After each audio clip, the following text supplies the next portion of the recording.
MOBN. This is dedicated to the gallant heroes of the Nigerian Biafra War and IPOB families all over the world.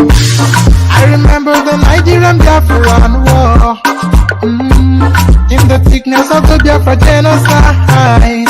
Hey, one man revived the vanishing hope to life. Let the great Biafran army to fight, and they were singing out, holy, holy, holy, holy, is another Savior. They were singing out, holy, holy, holy, holy, is another Savior. Holy, holy, holy, holy, is another Savior. Many years after the genocide, whoa, yet another great leader has risen up now. Oh, and he's leading the Biafrans to victory.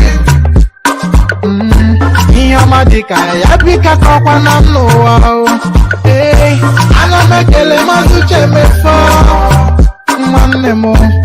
it's an honor having you on board.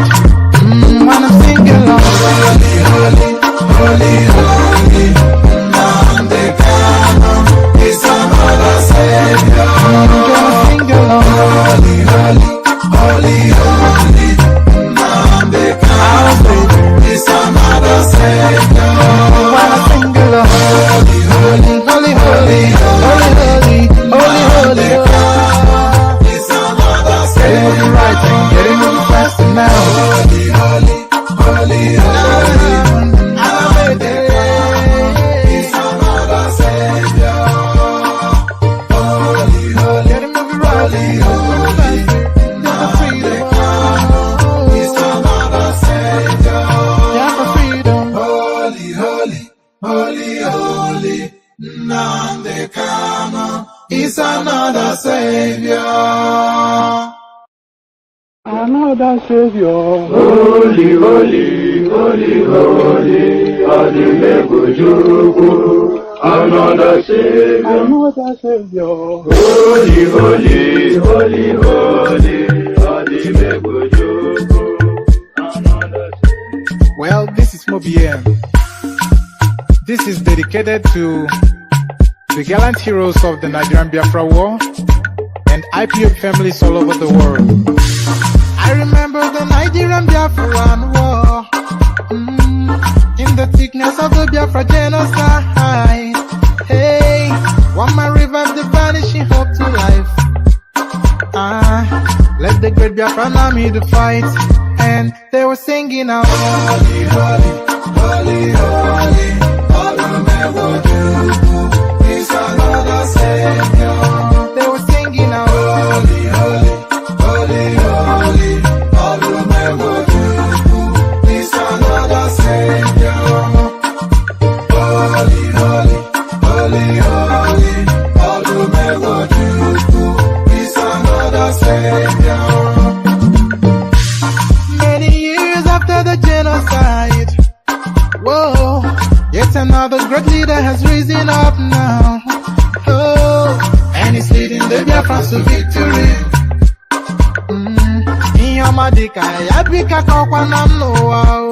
Hey,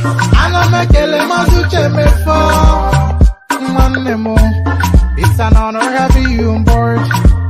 When I'm singing along, holy, holy, holy, holy, Nnamdi Kanu'S is another Savior. Sing along, holy, holy, holy, holy, Nnamdi Kanu'S is another Savior. When I sing along, holy, holy, holy, holy, holy, holy, holy, is another Savior. Getting moving right and getting moving faster now. Holy, holy, holy, holy, is another Savior. Holy, holy, getting moving right, holy, is another Savior. Holy, holy, holy, holy, Nnamdi Kanu'S is another Savior. another Savior. Holy, holy, holy, holy, Adimebujuku, another Savior. Another Savior. Holy, holy, holy, holy, Adimebujuku, another Savior. Well, this is MoBM. This is dedicated to the gallant heroes of the Nigerian Biafra War and IPOB families all over the world. I remember the Nigerian Biafran War, in the thickness of the Biafra genocide. Hey, one man revived the vanishing hope to life. Let the great Biafran army to fight, and they were singing out, holy, holy, holy, holy, is another Savior. They were singing out, holy, holy, holy, holy, is another Savior. Holy, holy, holy, holy, is another Savior. Many years after the genocide, whoa, yet another great leader has risen up now. Oh, and he's leading the Biafrans to victory. Inyamadika yabika kwa namno. Hey, anamekele mazuche mefo. Mwanemo, it's an honor having you on board. When I'm singing along, holy, holy, holy, holy, Nnamdi Kanu'S is another Savior. Holy, holy, holy, holy, Nnamdi Kanu'S is another Savior. When I sing along, holy, holy, holy, holy, holy, holy, holy, holy, is another Savior. Getting moving right and getting moving faster now. Holy, holy, holy, holy, Nnamdi Kanu'S is another Savior. Holy, holy, getting moving right and getting moving faster. Never freedom. Is another Savior. Never freedom. Holy, holy, holy, holy, Nnamdi Kanu'S is another Savior. John Lavine, my originality.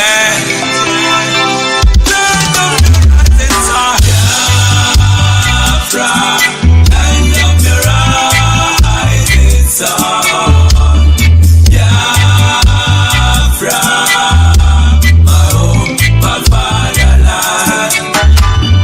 Biafra, land of the rising sun.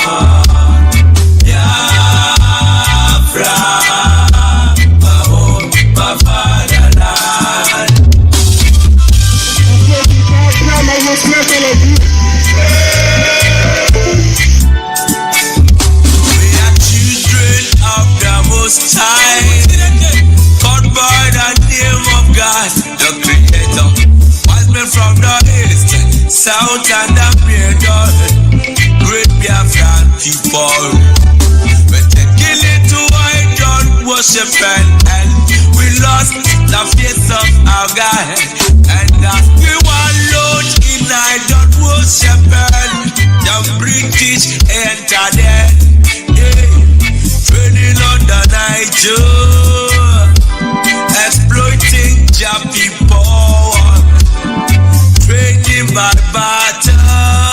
You give me palm oil and take food to them enter there. I brought in civilization, brought in Jah religion, and told us about America.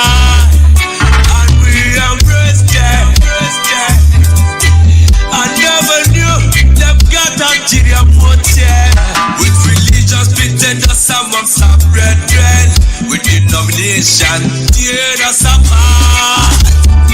Building churches, schools and hospitals. We never knew we had to pay this much to be your place forever.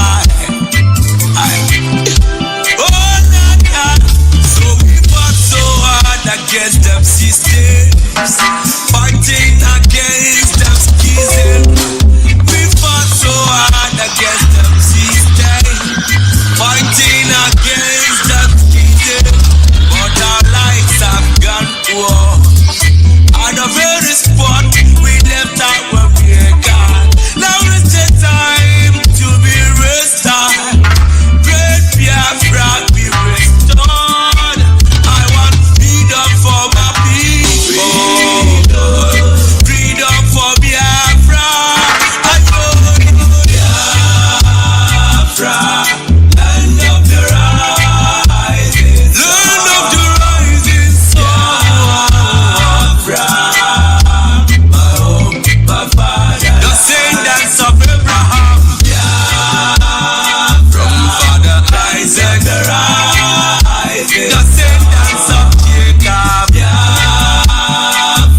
want an independent Biafra. Oh, they're fighting for their freedom.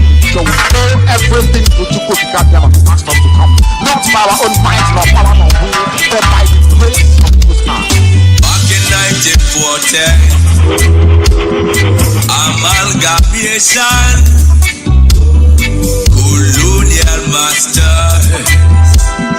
criminal master, I'm a sinner soldier, named Frederick Lugar, brought together all them captives, including Jah people, them Yorubas and them Ariwas, and so many other people called us Nigeria, Niger area.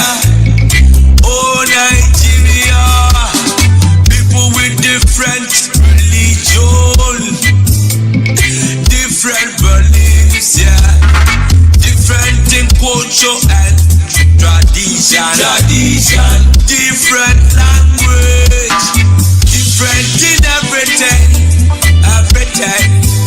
overstanding on the reason first to coexist together in the plant of confusion, describing as oil and the water that can never be inside, planted the cabals, the representatives here in Nigeria, looting all our treasures, colonial external marginalization of the Biafrans.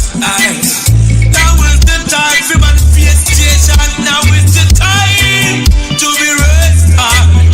Great Biafra be restored. I want freedom for my people.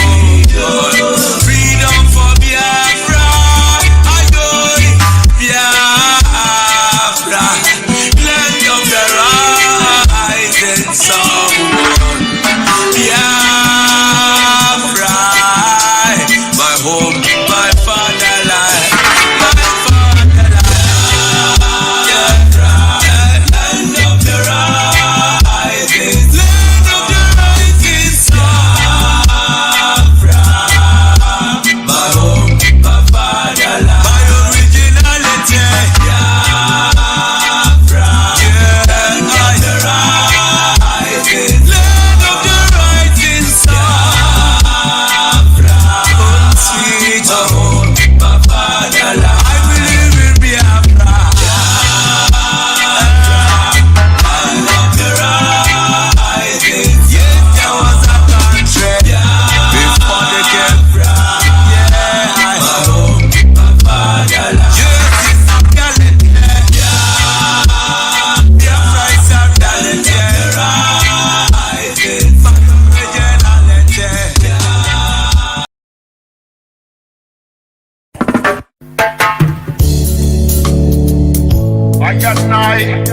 Respect to the Most High.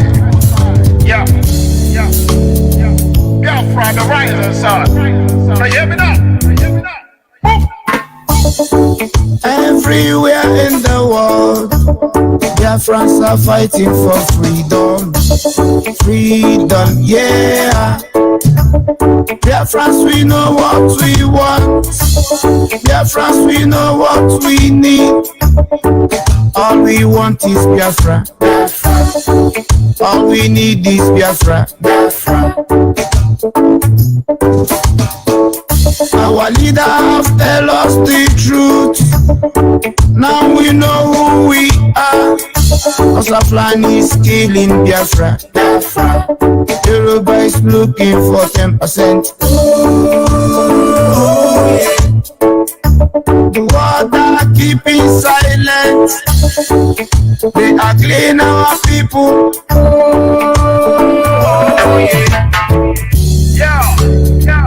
No more one Nigeria. Yama convention is over. All we need is Biafra. I'm not saying this because I'm a Biafra. but I'm thinking of the life we lose every time that killing innocent people, yeah, raping our women, yeah. Who doesn't know about the 10%? Who doesn't know about the oil well? House of Land is killing Biafra.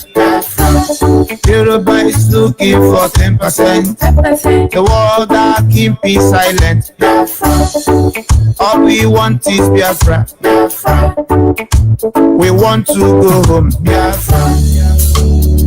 Biafra, land of the rising sun. Bombo clan. It was good the devil and we chose good. Enegwa is calling Biafra, Biafra. Anani saying Biafra, Biafra. Ogoja is saying Biafra, Biafra. Enegwa is saying Biafra, Biafra. Urobo is saying Biafra, Biafra. Shekiri is saying Biafra, Biafra. We want to go home, Biafra. We want a freedom, Biafra. We want to go home.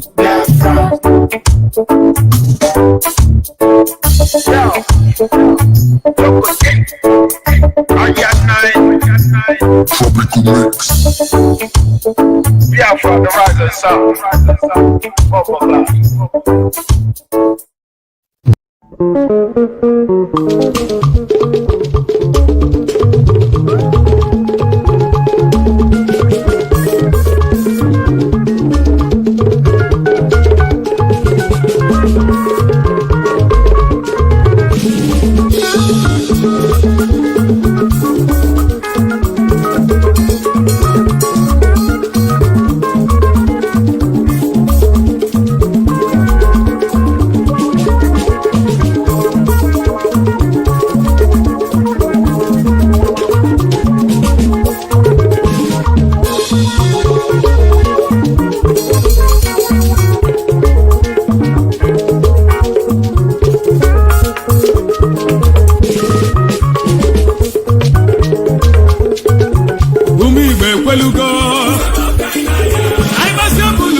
on this very day, this very Wednesday, the 16th of September, in the year of our Most High Elohim, 2020.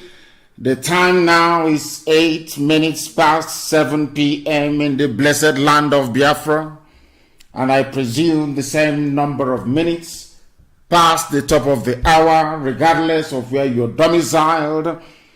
I welcome you, and I say good morning, good afternoon, good evening, and good night to some of you, because there is no other broadcaster indigenous to Africa that has the type of global reach that we command. No other broadcaster can boast of listenership in well over 160 countries and territories around this very world. Only Radio Biafra, only people who are tuned in to this very platform can partake in this offering of truth, an unblemished truth that will deliver all of us from the bondage and the shackles of Fulani, Janjaweedism, and British neocolonialism into an era of freedom, an era of sovereignty, an era of self-determination, in an era of hope and enlightenment. And as I welcome you, please allow me to encourage you to welcome all those who are around you as well.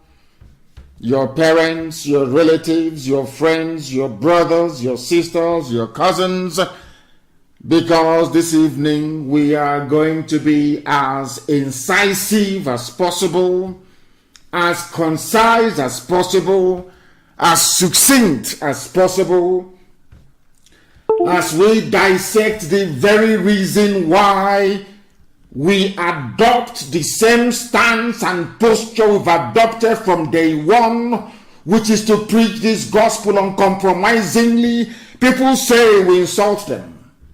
And this evening I will tell you why I use the type of language that I use all the time. You can join us via our brand new app, of course, IPOB Community Radio, because I do know that most of you now listen via that very platform. We are also on FM in Biafra land. Even Enugu is on this evening on 102.1. We are live also on satellite. We are on Radio Biafra app. Some people are streaming us on YouTube. And we are also on tuning on Simple Radio, on Radio Garden. We are everywhere. If you wish to participate, you're more than welcome to do so, because if you come here without any prejudice, I can assure you wholeheartedly, you will go back enlightened. You would have learned something this very evening, morning, afternoon, or night, depending on where you are. And I must also encourage you to bring your pen and your paper with you. If you don't have those, then you're going to miss quite a lot. Our lecture this evening is going to be very, very deep. I want to tell you why I call the zoo the zoo. I want to also let you understand the reason why I refer to anybody who proudly proclaims him or herself as a Nigerian as an animal. This evening I'll prove it to you why I believe very strongly that the problem of black people lies with how their brain malfunctions. This evening I'll prove it to you. If you listen very, very attentively, your life will never be the same again after tonight's broadcast. That is why it is very, very important and necessary that you pay attention, and pay attention very, very closely. We are going to start with our prayers, because here we are nothing without the grace of the Almighty in heaven. We do not pretend to be something that we are not. We are mortals. The only immortal is Chukwukikabiama. Everything you see around you will come to pass. Even this sun that gives us ray of light and hope every blessed day, one day it will die. I think the scientists, they're saying in about 5 billion years from now, the sun itself will cease to exist. It will burn out, it will die. Everything that has been made will cease to exist. But one entity that will continue forever and ever is God Almighty in heaven.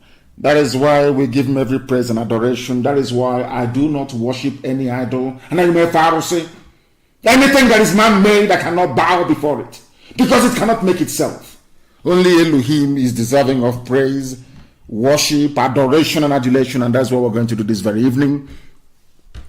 You will bow down your heads wherever you are. After all, there's only one God in heaven. Every religion on this very earth believes in the existence of one supreme God, and it is to that God we give every praise and glory this very evening, morning, afternoon, depending on where you are. We pray in a time of grief. We pray in a time of remembrance of those that died on the 14th of September in 2017 as a combination of betrayal, of hatred, of envy, of jealousy from those we call our leaders, those we knew, of course, some of us knew, we are working for the Fulani Janjaweed. They connived. But I'm glad to say today that by the same special grace of this God we call upon all the time, they have now seen the light. They have seen the truth. They are now on the path of repentance. And we welcome that. But we must pray. Chukwu okike abịa ma pụrụ m ihe niile. Onye mmụọ na mmadụ na-efe. Chineke nna nkusu niile nke ndị agha. Onye ọ bụ naanị apụrụ anyị wepụrụ anyị azụ n'ihi na ọ bụ asụsụ eluigwe ka anyị ji wee na-akpọku gị. Ụmụ gị bụ ndị lara azụ na onweghị ihe ọbụla ha mere nna nke ebere dị ngọzi. Ọ bụ site na mgbugbo ọjọọ nke ndị gọvanọ na nke ndị ọha na eze. Ndị anyị tụkwasịrị obi nwe olileanya ebe ha nọ na ha ga-abụ ndị eziokwu wee zọọ nzọmụkwụ ndị okenye ndị lara azụ nna nke ebere dị ngọzi bụ ndị na-ekwu eziokwu mgbe niile. Ndị nze na ndị ọzọ abịa kpọpụtara anyị ọgbọ ndị ọchịchị bụ ụmụ ekwensu ndị ha na ndị Fulani na-arụkọ ọrụ wee were ọbara ụmụ gị wee na-ala n'ihi onye na Chineke nna nke igwe anyị wee were mkpụrụ obi ndị dị etu a were nyefe gị n'aka si gị biko eze ndị nsọ na mkpụrụ obi ha n'udo ka ha rabụ ndị lara azụ na njem anyị na-aga. Chineke na-ezi ebube dị ngọzi na onweghị osisi nke anyị na-ezu anyị anaghị agba ma anyị anaghị atụ asị. Ndị a si etu a wee kunie wee megide ụmụ gị bụ ụmụ Chineke onye nwe m ndị ngọzi ma ruo mgbe ebighị ebi ị ga-abụrụ anyị ọbụ n'ụtụtụ ehihie abalị. Ndị dị etu a nna nke ebere dị ngọzi aka nsị ha ga-aba ha n'ọrụ n'otu n'otu n'ihi na ọ bụ nwere onwe ka anyị na-azọ. O nweghị ihe ọ bụla na-esere nwoke ma ọ bụ nwaanyị. Ọ bụ nwere onwe n'ihi na ikwere anyị nkwa si anyị chighata azụ ife ofufe n'ime mmụọ na eziokwu na ị ga-anapụta anyị n'ọbụ nke ndị iro. Ọ bụ ebe anyị guzo n'ụbọchị nke taa wee na-akpọku aha nsọ gị na-asị gị onye pụrụ n'ihe niile gaghị ekwe ka ihere wee okwu nsọ nke gị n'ihi na anyị onwe anyị bụ anụkpa ahụ naanị igwe onye na-anọgide ma ruo mgbe ebighị ebi. Ị gaghị ekwe ka ihere wee mee ndị gị n'ihi na mba niile nke anyị na-aba ihe isi niile nke anyị na-anya onye na Chineke nna pụrụ m ihe niile ọ bụ site n'aha nsọ gị Chineke nna dị ngọzi ka ị ga-eji wee zọpụta ndị gị. Ị zọpụtara Israel n'otu aka ga-esi zọpụta ụmụ gị bụ ndị Biafra onye nwe m n'ọgbọ agha aga n'etiti ndị iro ka ha rabụ ndị si na Biafra agaghị abịa nna nke ọbụla dị ngọzi ha niile ga-aba niile onye nwe m na Chineke nna n'ihi na ọ bụ naanị gị ka anyị na-efe. Anyị anaghị efe mmadụ dị ndụ, anyị anaghị efe ihe ọbụla bụ ihe aka mere. Ọ bụ naanị gị bụ eze ndị nsọ ka anyị na-akpọ isi ala nye. Anụ ufe nke igwe na-erubere gị isi. Ihe ime nke ife ikere eke nna nke ebere ọbụla dị oke ifufe na anaghị ntị n'olu nna nke ebere. Anyị wee na-arịọ gị si gị na onweghị onye ọbụla ji onwe ntụkwasị obi nke ihere na-eme n'ihi na ọ bụ asụsụ ndị mmụọ nsọ nọ n'igwe ndị mmụọ ozi na-eji efe gị ofufe ka anyị ji wee na-akpọku gị n'uhuruchi ya n'ụwa niile. Ihe niile na ndụ na-ege anyị ntị onye nwe m na Chineke nna.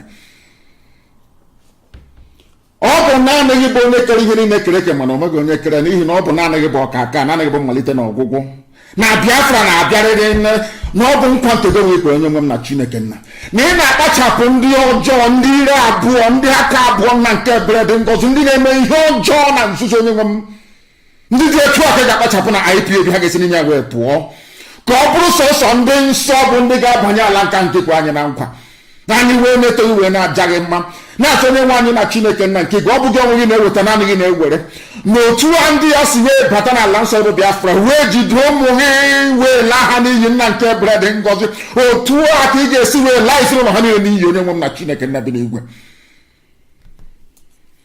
Ofufe ka anyị na-efe gị ịja mma ka anyị na-aja gị mbuli ka anyị na-ebuli gị na atụmatụ ọjọọ niile nke ndị iro ga-enwe isi n'ebe ndị gị nọ. Onweghị ka ha si wee gwa izuzu ọjọọ ma ọ bụ n'ụtụtụ ma ọ bụ n'ehihie ma ọ bụ n'abalị, ụzọ ọbụla ha si wee na-aga wee buru ihe ọjọọ n'obi ka ha wee megide njem nwere onwe nke gị onwe gị ji aka gị wee hazie onwe m na Chineke nna. Ndị dị etu a ga-etighata azụ n'ihere. Anyị wee na-arịọ gị nna nke igwe ka iwe nye anyị amamihe, wee nye anyị ezi nghọta, nye anyị mmekọta nwanne na nwanne dị n'etu ọganiru. Mmeso ọma ya eze ndị eze ka anyị na-arịọ ka otuto niile na nsọpụrụ niile wedere aha nsọ onye keligwe maka ele ụwa site n'ebighị ebi ma ruo n'ebighị ebi.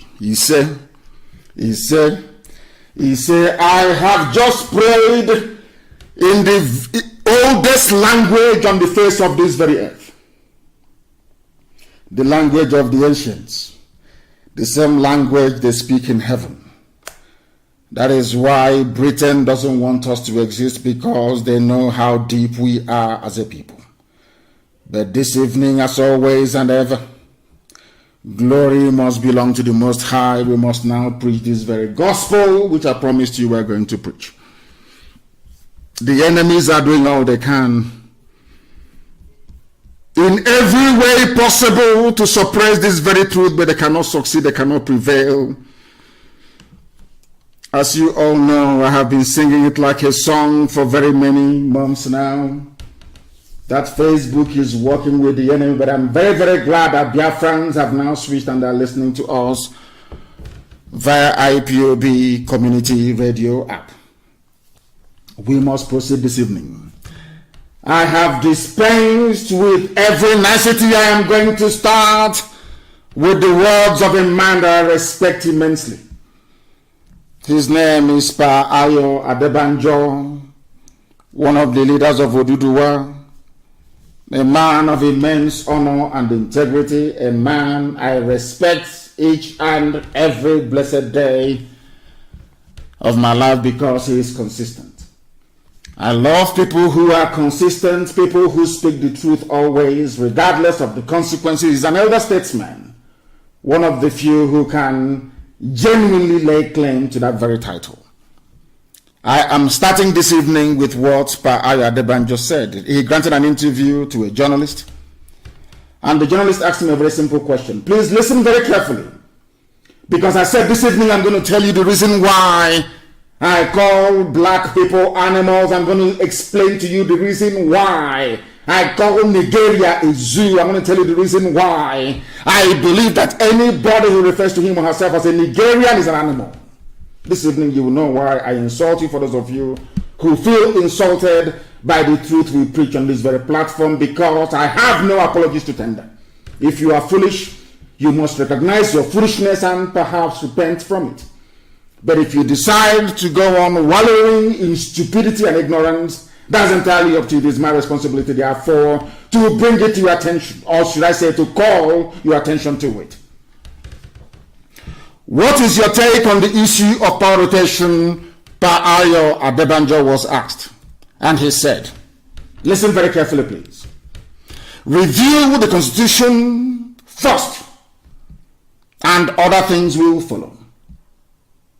Everybody believes if you don't follow the North, which is Fulani Janjaweed, you can't get to power because of their population, which I have said is fraudulent, which I have said is fraudulent, and they have not refuted me.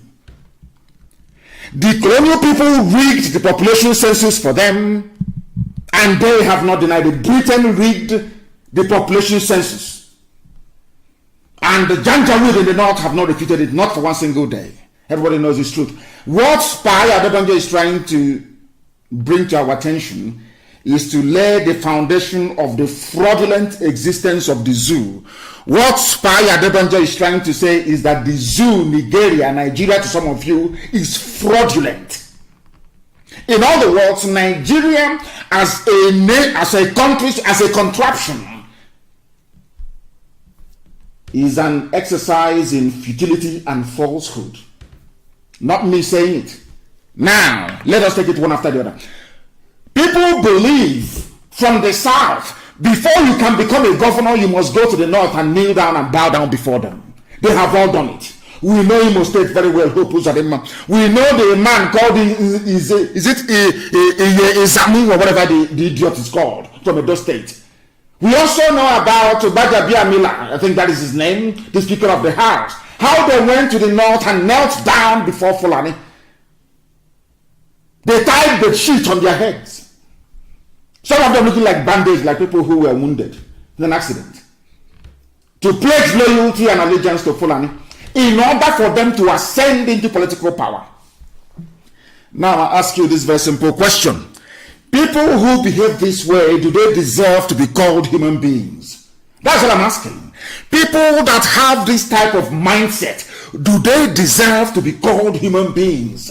You have to go and kneel before people that were rigged into power by the British. Their numbers were inflated. They gave them political power to wield and to exercise as they see fit.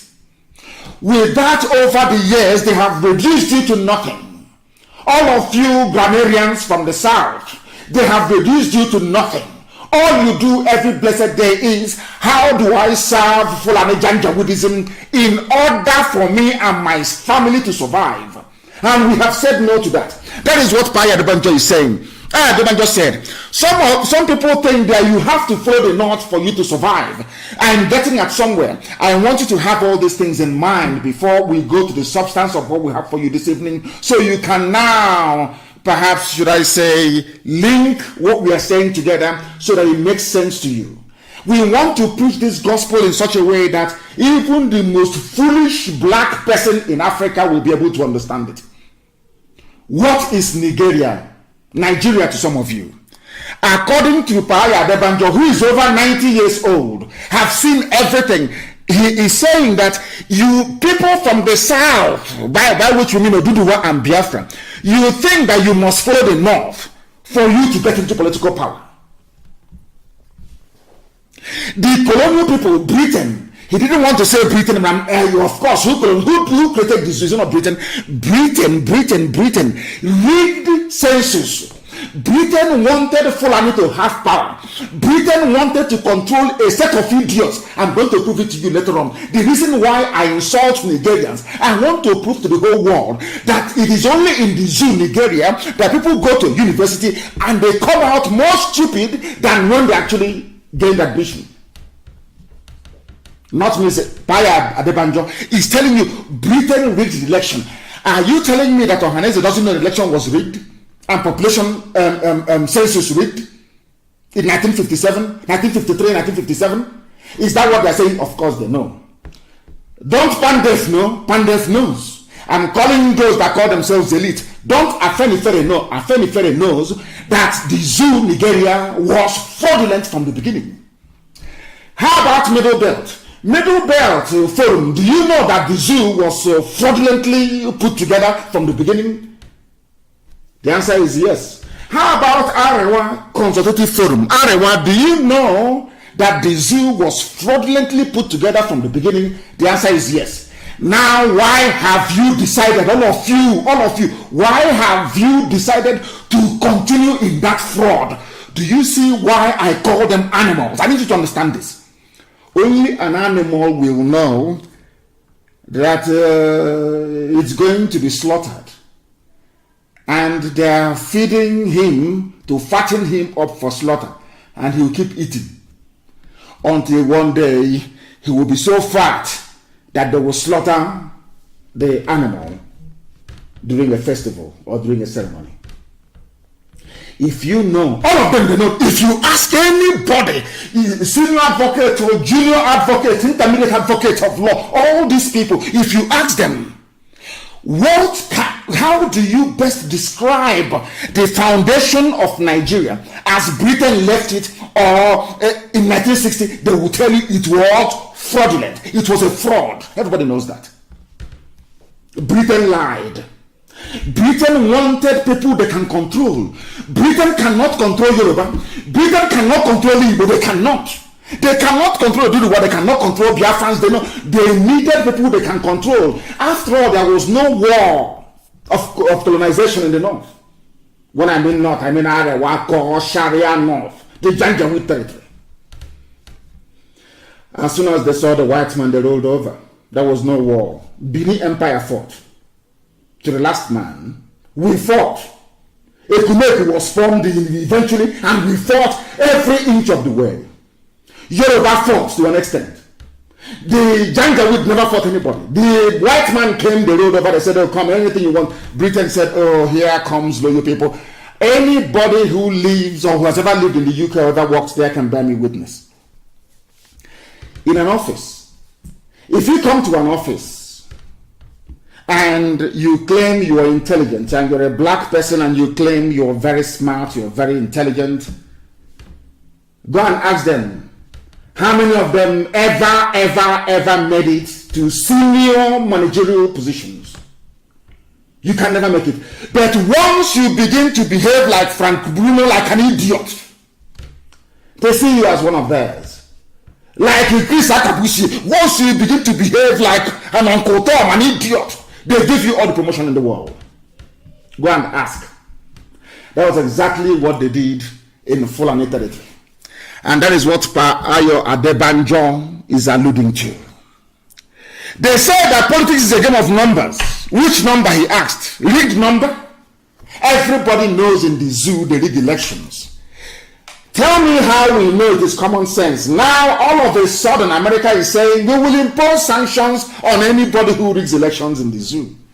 Britain, out of shame, that woman, out of shame, followed suit. We will also deny visa to all election riggers. So you all know, both US and Britain, you know there's been rigging from day one. You know the rigged elections. But every 4 years, fools will line up and ask you to go and vote. They know that the solution lies in you boycotting the electoral process. They understand it, but they will never let you because you are foolish. You vote, they rig. You vote, they rig. And you keep voting. Are you not an idiot? I am asking people, you keep voting and they keep rigging. You keep voting and they keep rigging, putting whoever they like. Who opposed Odema was the final insult. Final insult. From number 4 to number 1. Before your eyes, and some people will still have the temerity, the sense of, should I say, sense of I wouldn't call it reasoning, sense of idiocy, to say go and vote. But they know the solution doesn't lie in voting. Why? Because Britain corrupted that process since 1957. They corrupted it till today. Do you see why I call Nigerians fools? You see why I call them animals? Because they can't reason, they cannot reason very well. Baya Adebanjo is very kind. Very, very kind. Everywhere in the world you go to, people who dwell in the desert are few and far between for very simple reason of nature.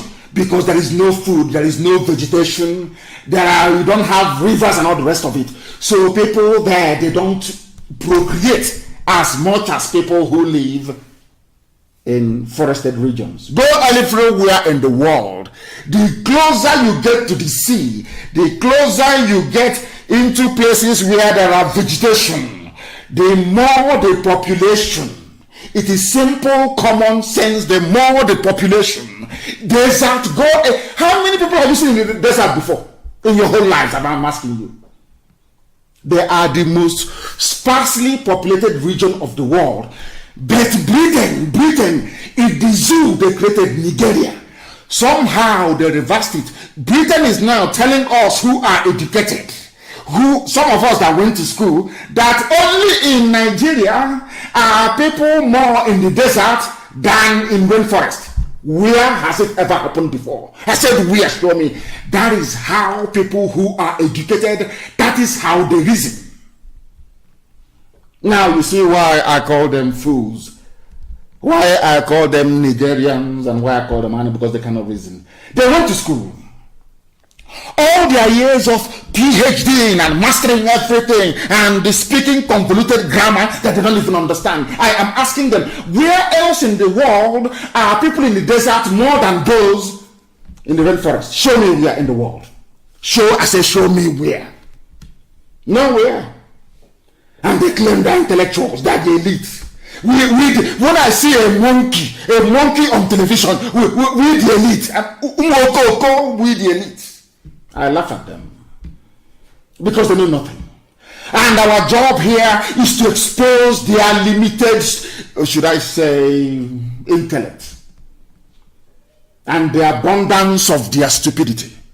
These are the things they need to understand. And I thank Paya Adebanjo for this. I thank him so much for this. And now let me go to the real crux of the matter. Why Paya Adebanjo said what he said. He said it from experience and he said it from conviction. There is a video I want posted now on my page. I want this video to be posted. The person who composed it titled it "Bullets of the Harmless Rabbit Presents a Slap to Christians." There is somebody contesting in a election. I want people to listen very carefully. Why I say that Nigerians are animals. Animals are better than them. They cannot reason. They are foolish. Write everything I'm saying down. Go back and reflect upon it. Now listen carefully. This man is a pastor. He is contesting elections in Edo. And I'm going to play something for you to try to comprehend the gravity of the idiocy and submissiveness to mediocrity. And that's what you buy because I need to try and calm down. Grandmothers are listening. Not that we cannot mess up English language if we want to. But there are people who are listening in the villages. So we'll try to tone it down so that everybody can follow what we are saying. Somebody, his name, he's a pastor. Pastor is a young contesting for APC in Edo State. I am going back to what, because the thing with this is that they never link back to anything. I don't know, when they hear something, they don't go back in history or reference it to what somebody said or what they have learned. They don't do that. But here we do. Now listen, and listen very carefully. You are going to be shocked. This man went to the north. Please post the video on my page. He went to the north.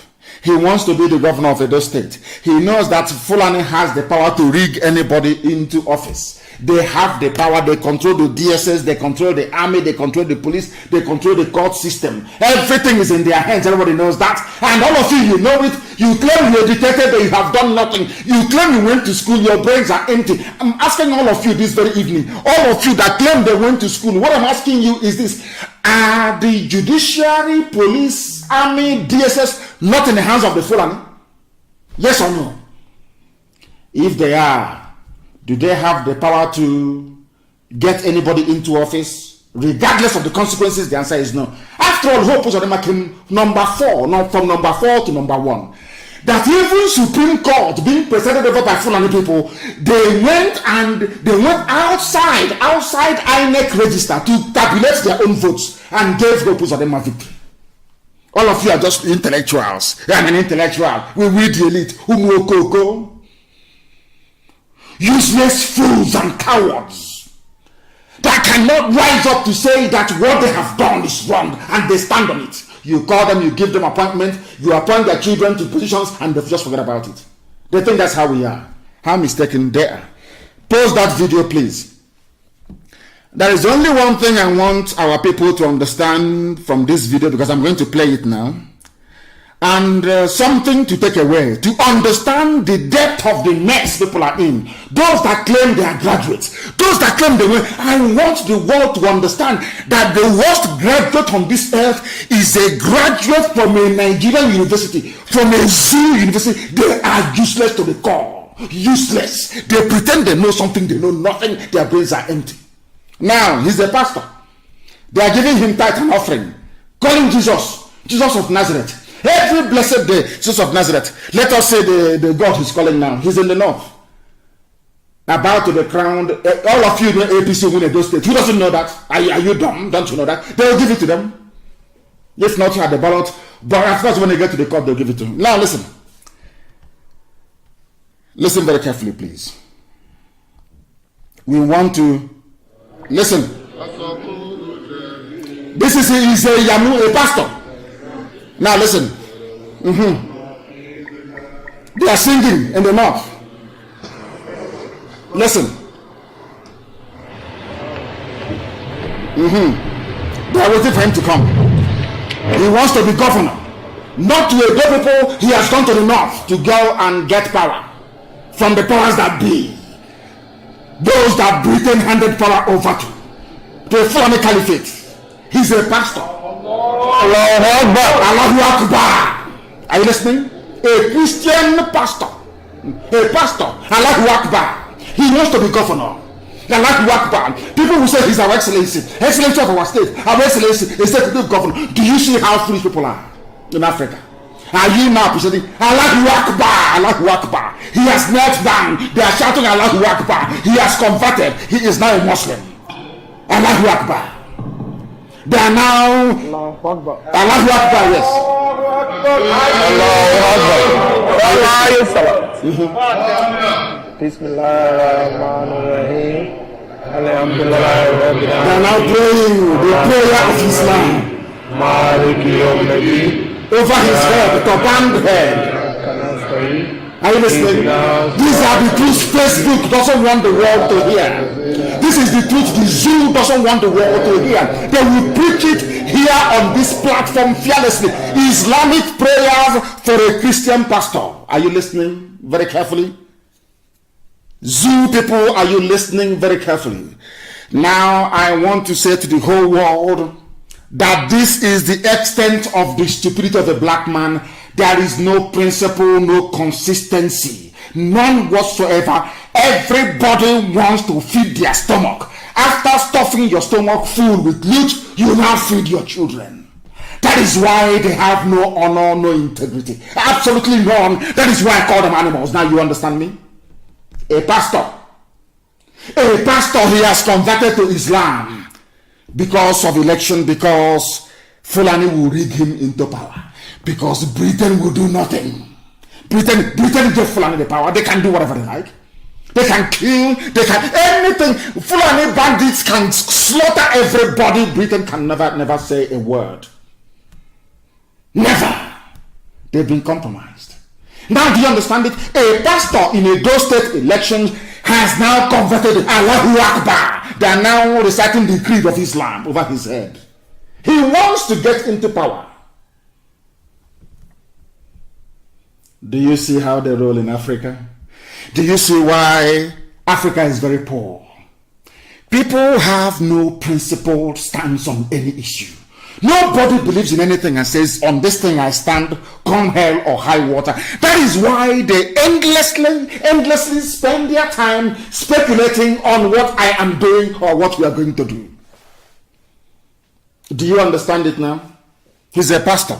That was what Ayo Adebanjo said. Because I went to school, I'm learned, I can put things together. When Ayo Adebanjo said that thing, I had to go somewhere to go and look for proof and evidence. And here is the proof and evidence. They have to go to the north. I didn't want to actually reference what Hope Uzodinma did. I didn't want to reference what Obiano did. I didn't want to reference what Bajabiamila, whatever his name is did.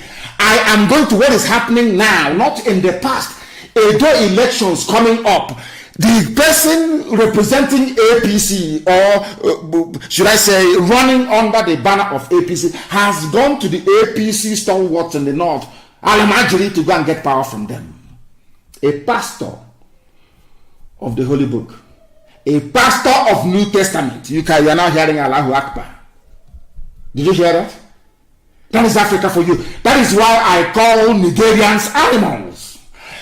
This evening, every point I give you, you will agree with me that no group of people living under such conditions should be worthy to be called human beings. Not worthy at all. Now listen very carefully. That one is gone. He's contesting, isn't he? Now, his godfather is Oshomole. Adam's Oshomole. That's ugly orangutan. Let me tell you what Oshomole said about him. All of you have seen it. But because, you know, Africans, we have sawdust brain.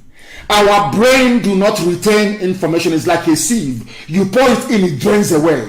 without written information. I now want to ask you a question. And I want to ask Adam Joshomole this very simple question. In all my life in public service, I have never ever seen or heard a liar, greedy, corrupt, dishonest, and self-centered person like Ize Iyamu, the same idiot that abandoned Christianity to go to the north to go and look for Islamic, should I say, glory, or should I say glorious path to power. His godfather that brought him out of Shomole said that this man who now left Christianity to go and join Islam because he wants to win election in Edo State is that he has never in his life seen somebody or heard of a liar, greedy, corrupt, dishonest, and self-centered person like Izeyamu. He's a fraudster, masquerading himself as a pastor. These are the walls of Oshomole. That this man carrying the Bible, quoting Paul, quoting John, quoting St. Luke, the man is a fraud, as most of them are with the Bible. They are fraudsters, they are criminals, they are preaching the gospel of Christ because of money and nothing else. 99.9% of them.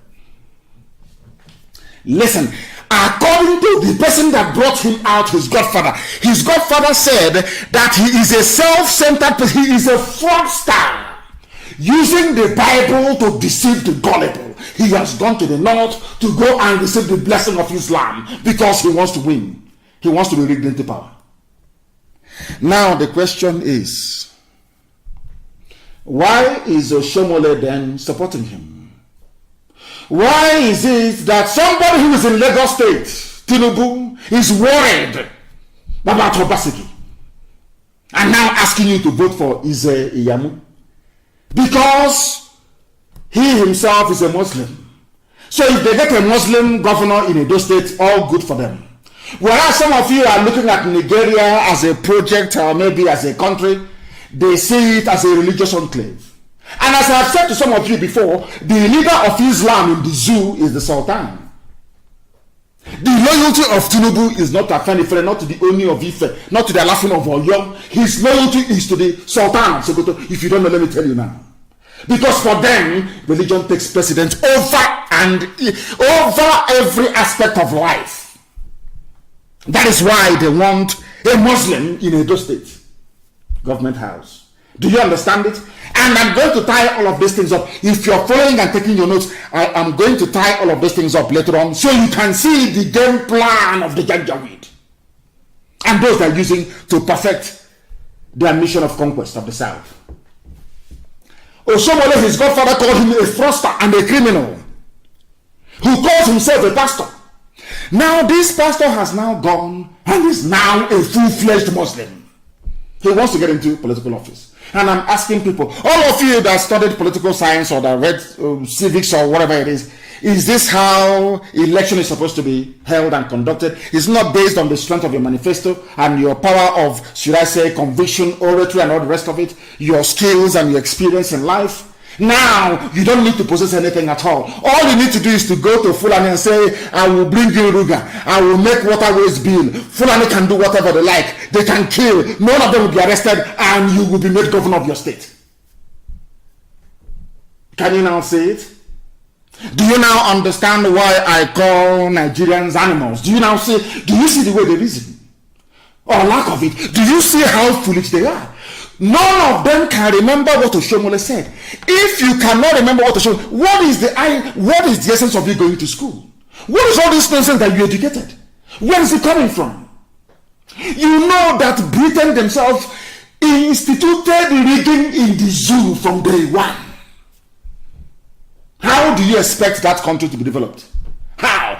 They know that Fulani are the most backward, the least educated. They are not creative, they are not innovative, they know that very well. Why do you think Britain gave power to Fulani is to impoverish all of you and make your lives a misery forever and ever? You don't know that? Don't you know that? I'm asking you. I'm British and I hold a passport. You don't know that? But the truth must be spoken. I preach it without fear before any bagger, wherever you are. I preach it without any fear. Who brought rigging into the zoo? To the extent that now, if you don't bother yourself, Now, as I'm saying this, I now have the name of who poisoned Dora Akunyili. I have the name and how they poisoned her. And you'll be shocked. He's an Igbo man and the wife that poisoned Dora Akunyili because he wants to be president. I have his name and I will reveal it very soon. I have all the facts and the details. How Dora Akunyili, it's exactly the same nonsense. Oh, you want to be president? You want us to promote you? Go and kill your sister. Look at Dora Akunyili, go and kill her. And they did. That is the nonsense they want to try with us. They think they can come in through the back door and bribe a few idiots to try to destabilize IPOB from within. I'm saying, I'll bring it on, try it. Let us see you. Come and try it now, let us see. An Igbo man and the wife killed Dora Akunyili because she said that Yaradua has died. And you what of that? That is the same hegemonic monster from Fulani. They need to be in control. Britain said to them, don't care, do whatever you want to do, but retain that power. Retain that power. And that is now what they are doing. So all of you idiots with your PVC, APC, P5, I'm going to register to vote. You are talking rubbish. Fulani decides who goes and who doesn't go. It's in broad daylight. After all, the Chief Justice of the Federation of the Zoo is a court clerk in a Sharia court.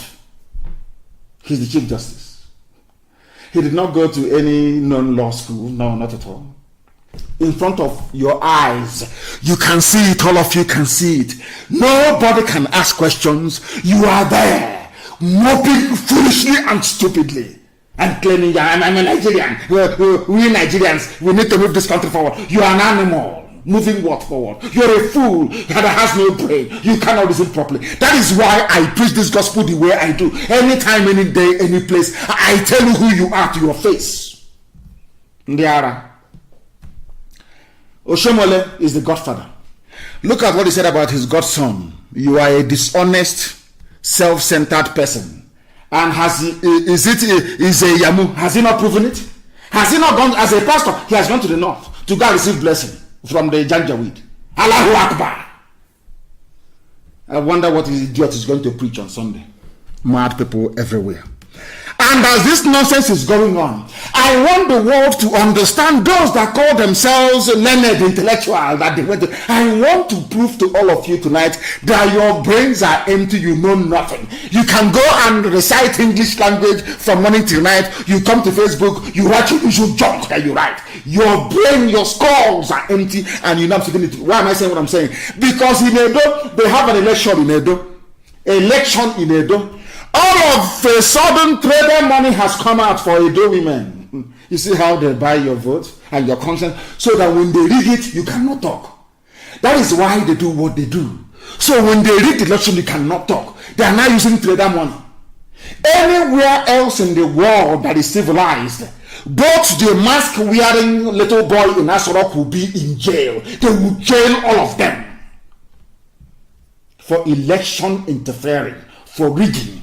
But I want the world to understand this evening that those that call themselves intellectuals, I want the world to understand how foolish they are and what is happening in the zoo. I need you to listen very carefully to this very news coming out of the zoo on the eve of Edo elections. Somebody can listen to me. Listen, please. Listen. Listen. The President of the Federal Republic of Nigeria, His Excellency Muhammadu Buhari, GCFR, has approved the disbursement of Micro-Enterprise Enhancement Scheme, MEES, to 2,000 women and youths in the 3 senatorial districts of Edo State. The small... Are you listening? Maybe let me play it again. Zoological Republic. Animals. They cannot reason. INEC is there. NAS is there. Our lawmakers, legislative lawmakers. We are what nonsense they call themselves again? The elite. In broad daylight, eve of elections, you are releasing money to go and bribe people. Eve of election, and every baboon, every monkey with a degree in the zoo is there looking like the idiots they are. Do you see why I insult you? Now you understand it, don't you? Mad people everywhere. Let me play for you again so you understand. And there are lunatics everywhere. We are the elite. A monkey with a jacket. Elite is in my foot. Listen very carefully, please. They come out with music.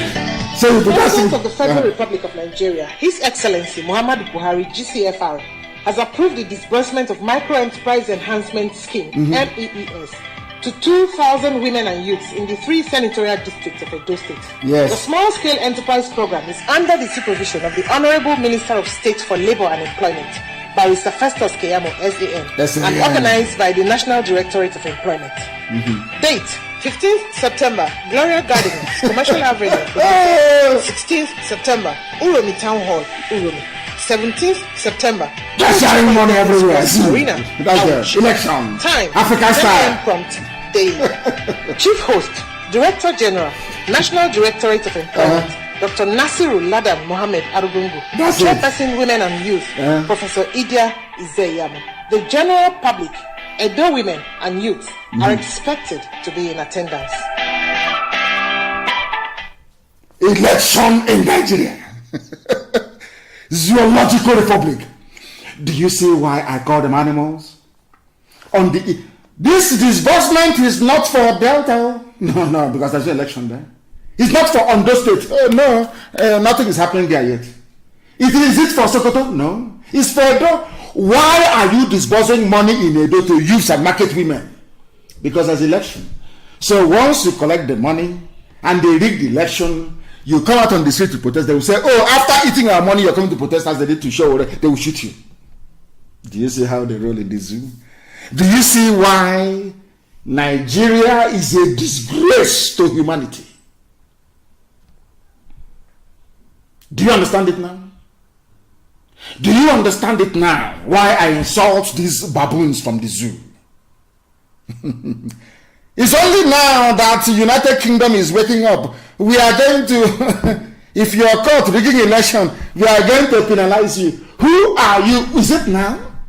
When Biafrans were disenfranchised in Lagos, did you do anything? EU observers, they came.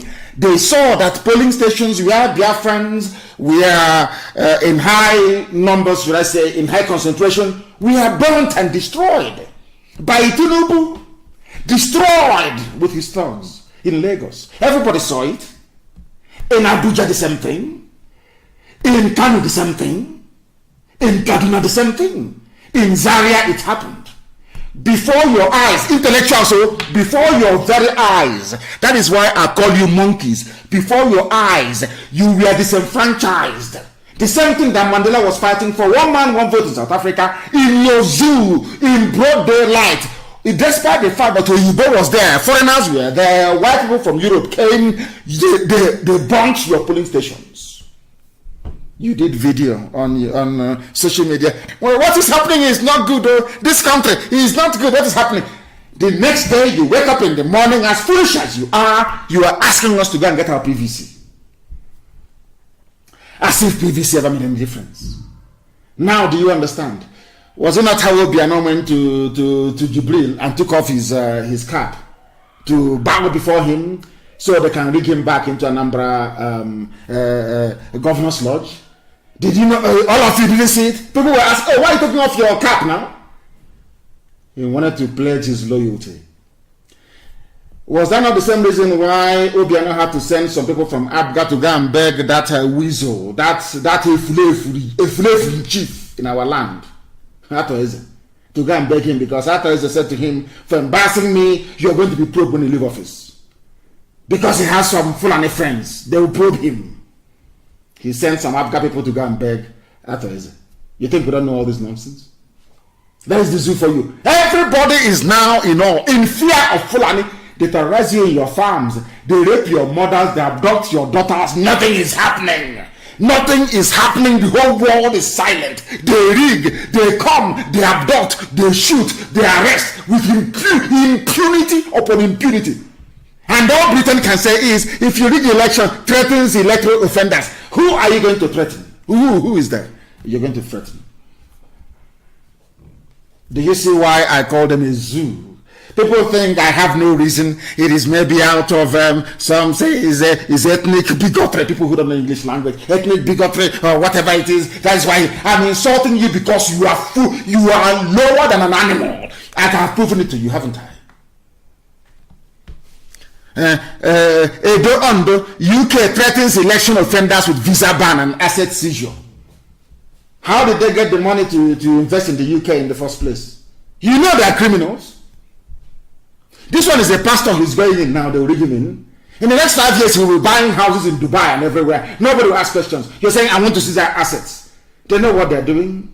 Some people enjoy the poverty status of Africa. People enjoy seeing their fellow human beings die of deprivation in Africa. They enjoy it. It confers upon them some kind of special status. They are more human than those from Africa. Now you understand it very well, don't you? There are lunatics all over the place. Intellectuals, my foot. Every idiot, every bagger comes on social media to write rubbish, claiming he's an intellectual. Every buffoon, every cockroach, every idiot with no brain. The same place where you were disenfranchised in broad daylight, you're coming out, I'm campaigning for Igbo presidency. The same place you were not allowed to vote. How foolish can people be, for goodness sake? How foolish can they be? That woman has spoken, the Jezebel, the British Jezebel in Abuja, that sees no evil or hears no evil because she's corrupt. People are dying. British government has not taken any official stance on the terrorism of Fulani people in the zoo because of this woman. Because of her, nothing has happened. Because of her. Her name is Catriona Lang, a woman for that matter, filled with evil, supporting Fulani terrorism in broad daylight. No word of condemnation, not one single word from Britain that created that monstrosity called Nigeria. You have seen it. She is a woman. I don't know if she has a child or not.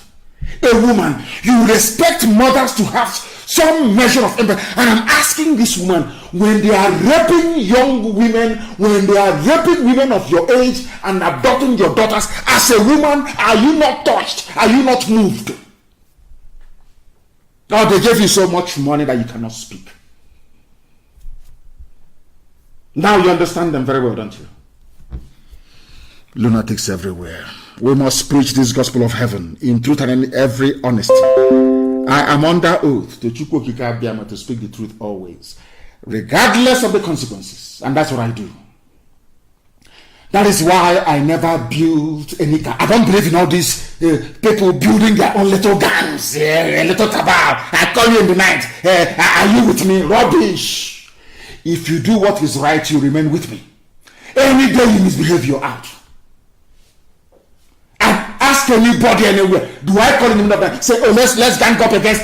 Even those that claim they know me, they are close to me, I am more harsher on them than any other human being. It's all this type of rubbish. Fulani is close to Britain. So because of that, they can do whatever they like. And we know who their chief lobbyist is in the House of Lords. Why they are sharing money to House of Lords members, the House of Commons, MPs, they're sharing money, heavy money all the time. Heavy cash. I'm asking each other, tell me where else in the world the same level of impunity, carnage, lawlessness, and the provision of life will be going on, and no UN hasn't said anything. UN, that Trump actually managed to speak was by force, contrary to what some of his advisors were telling him, because the zoo is busy sharing money to everybody, sharing money to all of them. A woman is there as the British High Commissioner to the zoo, Nigeria, that they created, and women are being raped, abducted, cut into pieces. She has not offered one word. Let's talk about election. They think we are foolish. No, we are not. Now listen very carefully. There were those that said they will throw Igbo people into the lagoon. If you don't know, Some said that a while ago.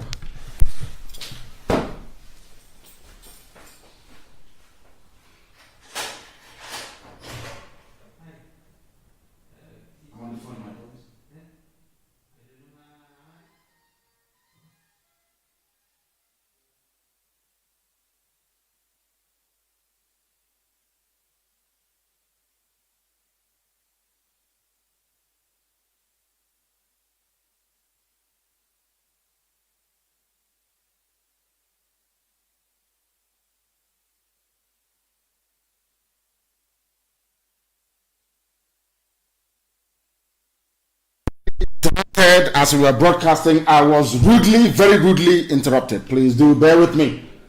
We must continue, please. We must continue. We must continue. As I was saying, this subservience to Fulani has continued. It has continued till this very day. And I will tell you something. There was a movie that was made by Peter Doche. I didn't want to comment on this very movie, but I have to. I'm forced to do so because of this inordinate influence that the Fulani Janjaweed have over our people. That some of you underrate. You underestimate it. But every day they're eating inside you slowly.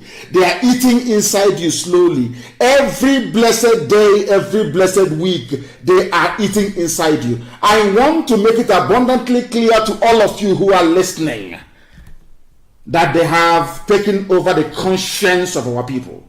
Those that we call elders, those that should know better, those that who are sitting down and they can see something on top that a child who is on top cannot see. See how foolish they have become. The Shia people are being persecuted. It doesn't matter what your religious affiliation or persuasion may be. The way that El Zagzagi has been treated is awful. Awful, awful. And I will keep campaigning for his release. He's done nothing wrong. Do you know that they gave money to Peter Doche to go and do a movie casting Shia as terrorists? And I'm sure if they increase the money, he will do one IPOB as well. And I want to ask anybody, has anyone seen Shia militia anywhere with guns attacking people or blowing up people anywhere? Have you ever seen such thing happen as Boko Haram has been doing? He didn't do a movie on Boko Haram. He didn't do a movie on El Rufai that said he was paying foreign killers to stop killing people in southern Kaduna. No, he didn't do it. What he did is to go and do... Yeah, that is the thing about black people. When you are down, that's when they prefer to kick you because you know nobody is speaking for El Zagzagi. You know that his group is being persecuted. You collected money from the Janjaweed to do a movie to demonize them. The stranglehold. So it's not just politicians who are now going to the north, even movie actors as well. Once the Fulani, they have the money, once they pay you and to betray you, immediately you submit in the name of art, in the name of movie. I'm doing my job. Why didn't you do a movie about Maitasine? Why didn't you do a movie about Aisha Buhari and the corruption in Halliburton? It's only Shia that you remembered because they're being persecuted. That is black people for you. That is our nature, and it's very, very horrible. It's very bad. Anybody who is in support of that very nonsense by Peter Doche, I feel sorry for you. You have no soul and you have no conscience. You have no conscience. That is why you are black and you're evil. Any other place in the world, you will see white people campaigning for El Zagzagi to be released from detention. He lost his children. He was injured, blinded in one eye. And the only gift you can give him is to demonize him. Has El Zagzagi killed any Biafran before in the north? Has El Zagzagi bombed any church in the north before? You are doing a movie to demonize him because you took money. And tomorrow you say you are an elder. Mad people everywhere, and they are... You don't know who we are, we speak the truth always. Regardless of this, we speak it here. Evil is evil. Because of money, you sell your conscience. Evil is evil, for your information. I'm sure that the Shia have every right to be upset. We are not amongst those who will support such nonsense. We are not interested. We will not support such garbage. The same thing they did to Ohaneze and the governors. And they demonized IPOB. They came out foolishly. From today, we prescribe the activities of IPOB. Idiots and the Fulani in your forest, killing your mothers. Idiots. Fools everywhere. Now listen very carefully. There was a quote. Everything I've been saying so far is a prelude to what we're now going to do. And you listen very carefully, please. Only the North is qualified to handle sensitive posts in Nigeria. From a Fulani man, Garba Shehu, who is the press secretary or is it special senior assistant to whoever is wearing the mask. That was the one that Aisha chased away and then later came back. They are part of the cabal presenting every fake news to the zoo and fake pictures. And you're gobbling it up like the animals that you are. Now listen very carefully. Only the North is qualified to handle sensitive posts in Nigeria. According to Garba Shehu, only the North is qualified, which means only the Fulani is qualified.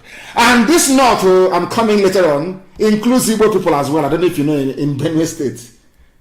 So you don't know that Igbos are northerners as well. Okay. That's what I'm trying to equalize. By bringing Dangote lorry load of Alamajin into our land. Do you understand it now? Now listen very carefully. If you want to know those who are qualified for anything, we start with basic education. Is that correct? Let us start with education then. Let us look at the schools. Let us start with basic, simple education. Now, if only the North is qualified to hold sensitive positions, on what basis, I ask? After all, Anambra, Imo, Enugu, Lagos, Delta, Ogun, Abia, Edo, Osun, Oyo, Ondo, Akwa Ibom, Kwara, Ekiti. No northern state is here. Those doing well academically. Number one is Anambra. Number one. I want people, the world, the Mandela channel, I want, you best look for something to translate for them when I speak the language of heaven. I want them to understand when we say that black people are foolish. This is a simple example. The best performers, the most intelligent, according to a table that they themselves compiled, is Anambra, followed by Imo, followed by Enugu, followed by Lagos, followed by Delta, followed by Ogun, followed by Abia, followed by Edo. But the people that came last, this is astonishing. I want the world. That is something, when I sit down and I look at black people, I wonder, is it the same God that made other people that made them? Somebody who came last. Now listen, Borno, Jigawa, Bauchi, Kebbi, Sokoto, Zamfara, they came last. These people that came last, somebody is telling you that they are the ones who should be holding sensitive positions of state. And I'm asking, based on what? It can only be based on the fact that Britain gave it to them. Have you heard of such rubbish in your life before? Somebody who came last out of 37. These people that claim that they are the ones who should be in charge, they occupy all the last positions. They came last in a class. Imagine somebody, you went to university, you came out with a first class. Somebody came out with pass or failure. 3.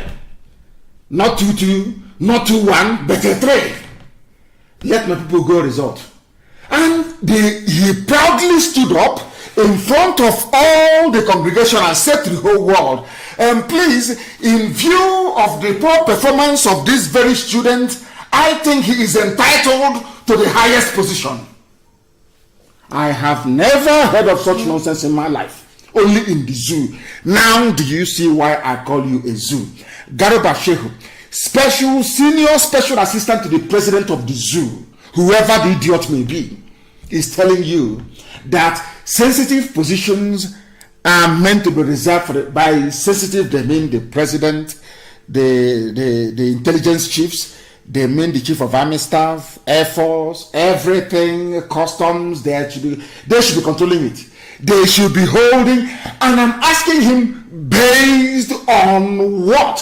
What is your competency? Is it in academia? Is it in what? What is it? Please tell us. And I went to the simplest one which they published, which is a league table of all the performing, all the states and how they perform.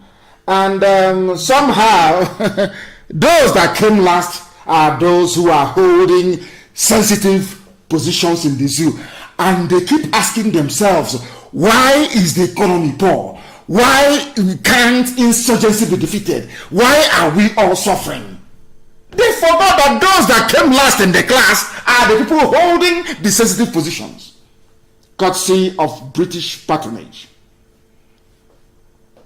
Cabal, people who are close to you. Fulani are close to Britain, so Fulani they can do whatever they like.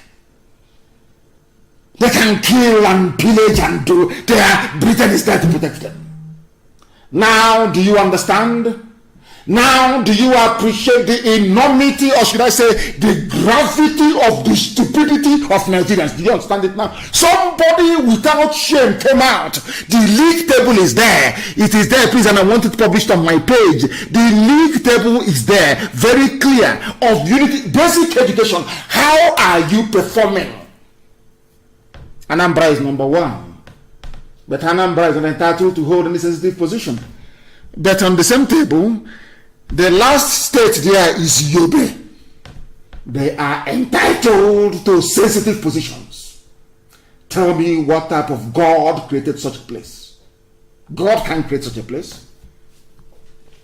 I see that is not bad enough. Despite the fact that we are the highest scorers, we are the most, it is here, and I'm not telling you fallacy, we are the most intelligent, the brightest, it is here, by the league table that the zoo itself compiled, headed by a Janjaweed. We are number 1. But now listen to this very carefully. Despite the fact that we are the highest scorers, do you know that Biafrans are not on the list of judges? I mean, I am astonished.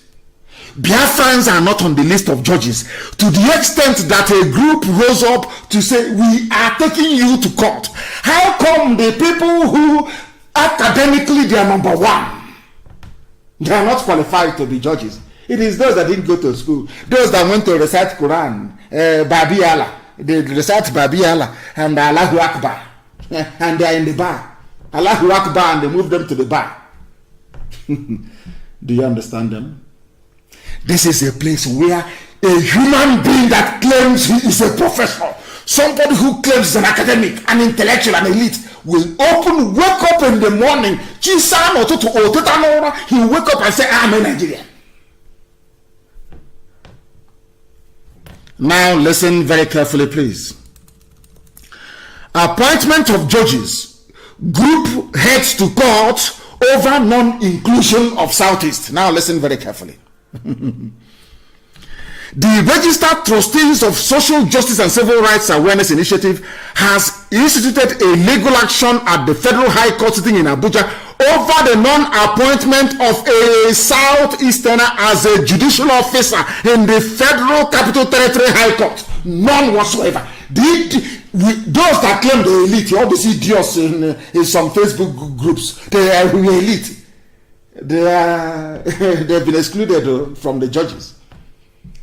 Despite their brilliance, despite decades of producing legal luminaries and enlightened minds, they are not qualified to sit on the bench.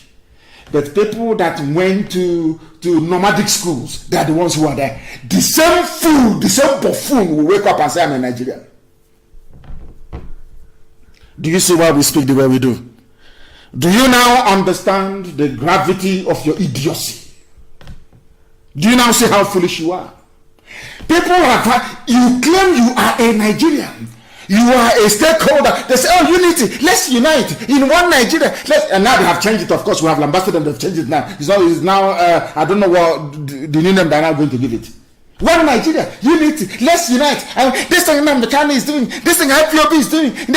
I'm asking you, how come somebody, a former cattle header that went to Alamajiri school, is a judge, but you are not? You claim you're elite. What type of elite are you? What type of animal are you? I ask. Is it very clear now to people? Is it very clear now to the whole world? Do you now understand? And it's when I get to this point that Facebook begins to cut off people and begin to mess up. It won't surprise me if they try to cut off the program, of course. They never preach the truth. That is why they are doing their damn best to suppress us. Now you understand it, don't you? They are called the elite. We are the elite. Elite, elite, my foot. You are nothing. You are a fool and a lapdog. You are a fool. The more you talk about sustaining one Nigeria, the more miserable your idiotic life becomes.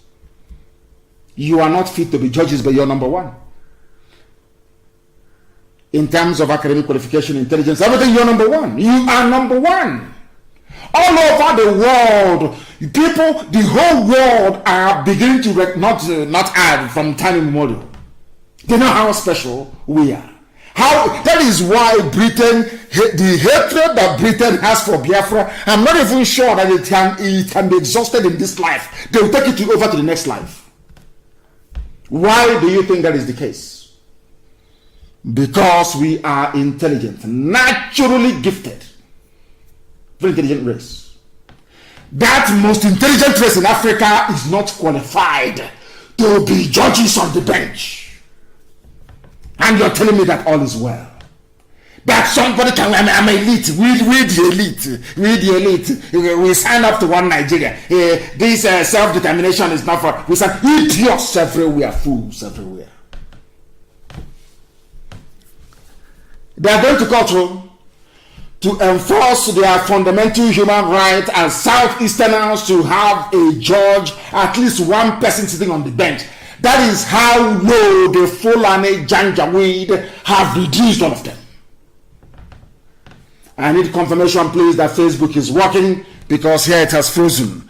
I need confirmation, please, that it is working, because it has frozen. On this very end, it has frozen. It is no longer working. It is no longer working, please. I need confirmation, please. I need confirmation that our Facebook is working, please. I need confirmation, please. Very, very important, very, very critical, please. That I want to know if it is working, please. I need to know that it is working. I want to know if it is working, please.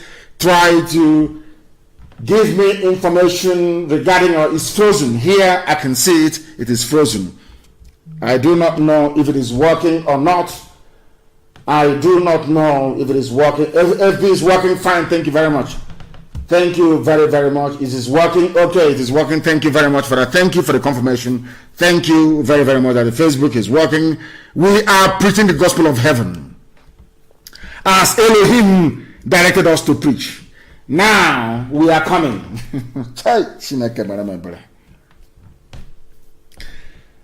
I don't know how to preach this gospel so people can understand. Do you see how slowly but surely from 2015 to now, how Fulani have usurped, emasculated, and rendered everybody useless and hopeless? Now listen.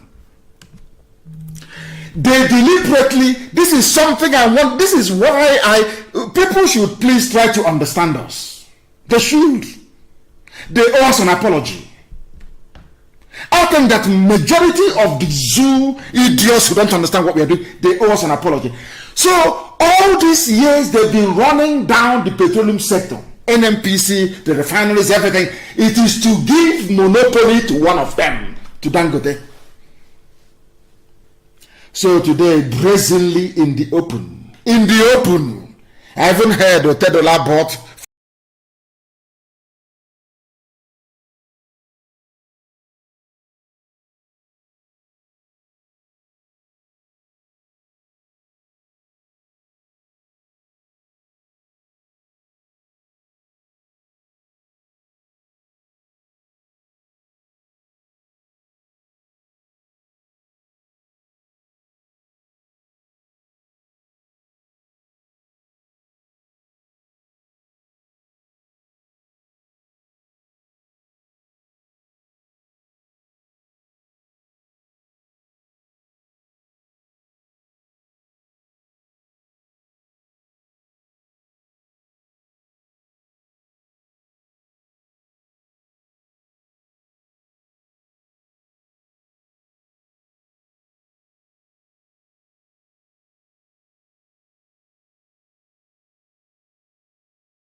Where?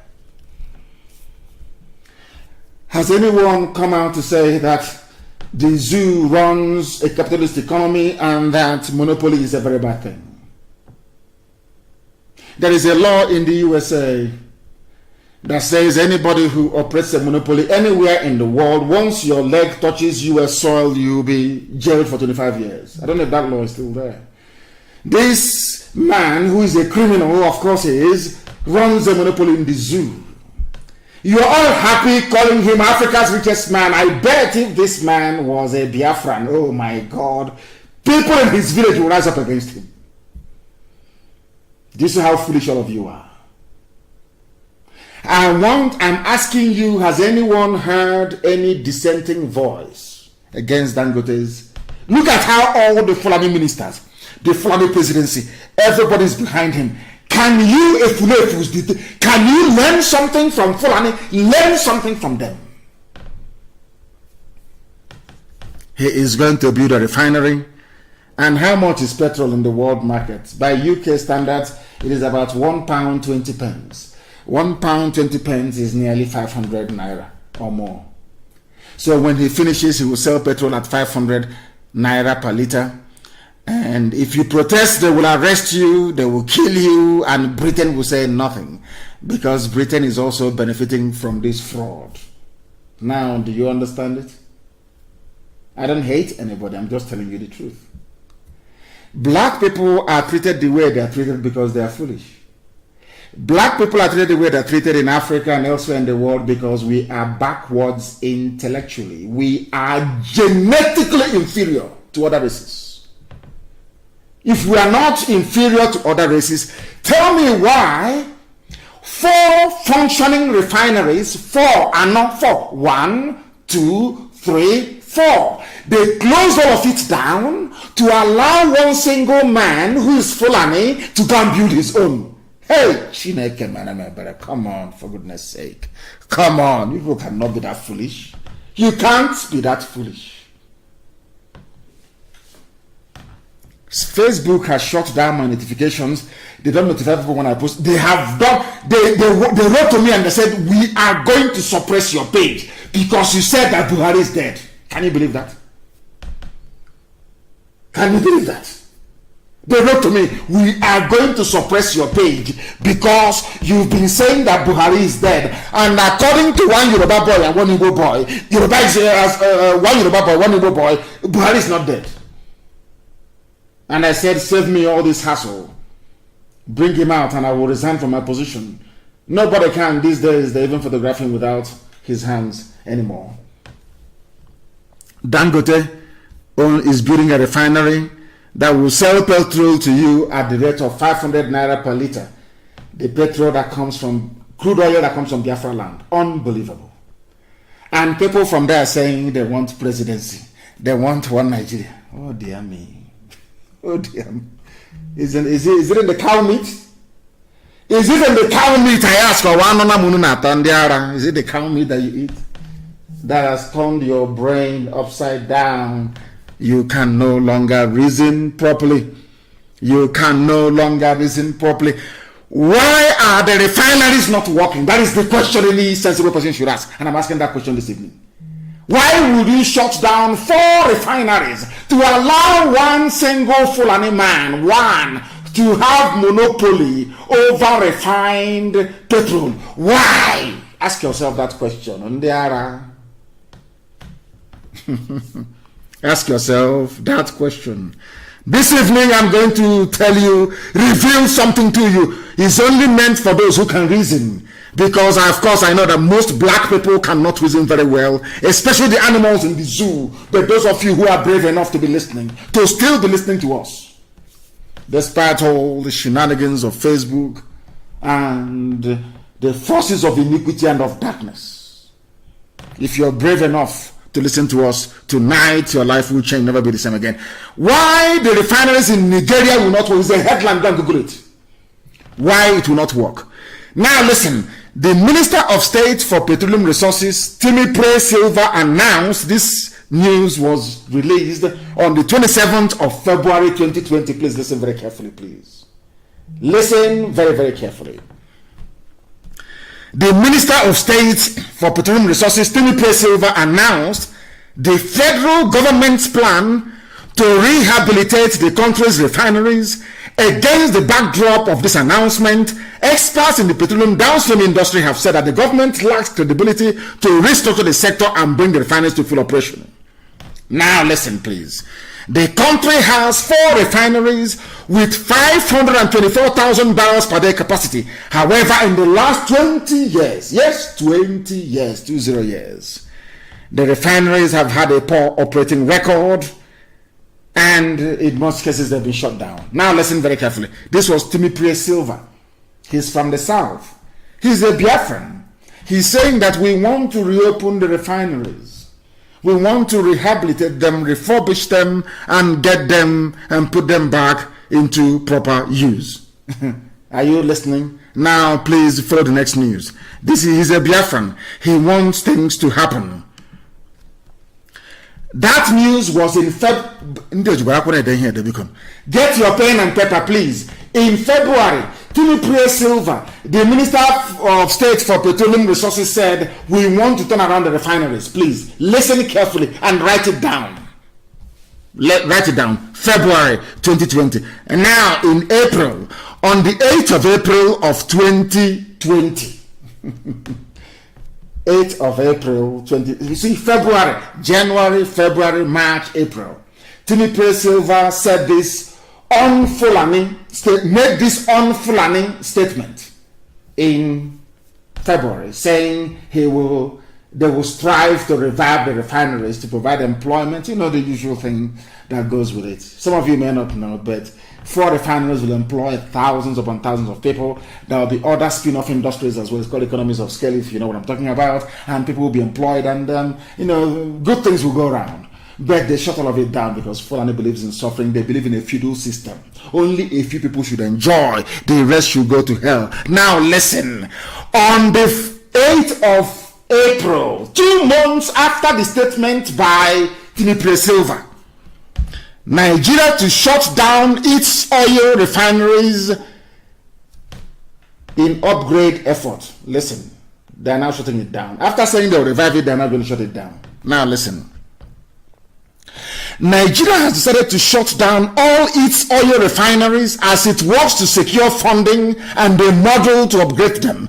The head of Nigeria Petroleum Corporation has said the 3 refinery sites in Africa's largest oil exporter have worked only sporadically due to years of underinvestment. It has been working to revamp them, but has struggled to find external financing to do so. Today, after proper scoping, this is a quote, please. Today, after proper scoping, which was not done in the past, we know exactly what to do to get them back on stream, according to NNPC head Mele Kyari, Fulani man, Abba Kyari's family, head of petroleum. Oh dear. Has it worked? No. Have they revived it? No. They have shut down 4 refineries. We have shut it down. So to enable another Fulani man own a private refinery and to keep answering the richest man in Africa, holding meetings with Bill Gates and all the rest of them. Fulani people, the best brains you have in Africa? The answer is no. They're probably the last. Are they known for their business acumen? The answer is no. Are they known for their academic brilliance? The answer is no. Are they known for their influence in arts and literature? The answer is no. So how come the richest man in Africa is from Fulani tribe? Because they cooperate. They know if they come to compete with you on the academic front, you will beat them. On business front, you beat them. So they reinvented feudalism to confuse all of you. So as you are foolishly busy in the south shouting one Nigeria, they are busy emasculating you, destroying you both physically and mentally. That is why in a country of professors and dons, 4 of the country's refineries were shut down to enable one Fulani man, one person, to build his own refinery. Hey, Ndisi black people from Africa. The most useless race ever on the face of this earth. Shame on all of you. Very big shame. But we are here to expose all this nonsense, to let you know that Biafra land can never be impossible. Look at the way IPOB is run. Biafra land will be a tight ship. You don't mess up, you don't mess around. No matter who the bagger is, you don't. Now listen to me this evening, please, I beg of you. They have introduced another thing again in the oil sector, because they only live by oil. It is called oil swap contracts. Now listen, this is the height, this is the greatest level of stupidity known to man. This is happening under Fulani presidency. There are some of you are saying, one Nigeria. I want you to appreciate the depth of your ignorance. I want you tonight, if you are not used to prayer and fasting, go and do prayer and fasting for God to reveal to you why he created you in Africa, where the most useless people on earth reside. Now listen. NNPC, Fulani, they have come up with a new deal. Now listen carefully. The Nigerian National Petroleum Corporation, NNPC, run by Fulani of course, has announced a 6-month extension of its contracts with private oil firms to swap crude oil for fuel. Hey, how do I explain this in English so that people can actually understand? According to a media report from Reuters, the affected oil companies renegotiated the price of the agreement due to changes that were made in the prices of petrol in the country. Do you know what they have done? Hey, Fulani Madu because Fulani, hey, zoo. Do you know from, this is elementary chemistry, from crude oil, you get kerosene, you get premium spirit for your car, which is fuel or petrol, you get diesel, you get engine oil, you get hydraulic, you get some plastics and all the rest of it, you get all these things, you get grease, everything to do with oil, you get aviation fuel from crude oil. Is that correct? Please, I stand to be corrected if I'm wrong. From crude oil, I'm not a chemist. From crude oil, that's why it's called crude, because it's not been refined. When you refine it, kerosene comes out. From that crude oil, petrol will come out, paraffin, everything will come out of it. Do you know what they have done in the zoo? Now they are saying, how do I explain this so that people can actually understand? They are now going to, if you're a contractor, you supply us with fuel, only petrol for cars, we are going to give you crude oil in return. I can't, it is, the arrangement is so foolish, God knows, I can't even get my head around it. I am now going to give you 10 barrels of crude oil for 1 barrel of refined petrol. I can't share it. It's here. Somebody should please Google it and share for the world. I want the world to understand how Fulani, how their idiocy has affected everybody. I just want them to know. And I can't, my brain is gone. I'm telling you the truth, I can't explain this in English. I can't. And one more song can see where I don't know, even in Igbo language, I can't explain it to you. I can't. That crude oil comes from the ground in Biafra land that Britain gave to Nigeria. And from that crude oil, with 4 refineries, they can refine this crude oil and get all these other derivatives from it. But we will not refine it. We close down our refineries. And now we go and negotiate. These are all they all own the companies of foreign people. We now go and negotiate with foreign companies, which they own. And we now give those companies crude oil. Then we take refined petrol from them and kerosene. I don't know if I've been able to explain it. I don't know how to explain. I can't explain it any further. That is the depth of idiocy that people live in Nigeria. That is why I call them animals. Not that I hate anybody, but when people exhibit this level of idiocy, believe you me, animals are better than them. Animals are better than them. I can't, seriously, I'm now having headache. I can't get my head around it. You give somebody crude oil and you take petrol from them.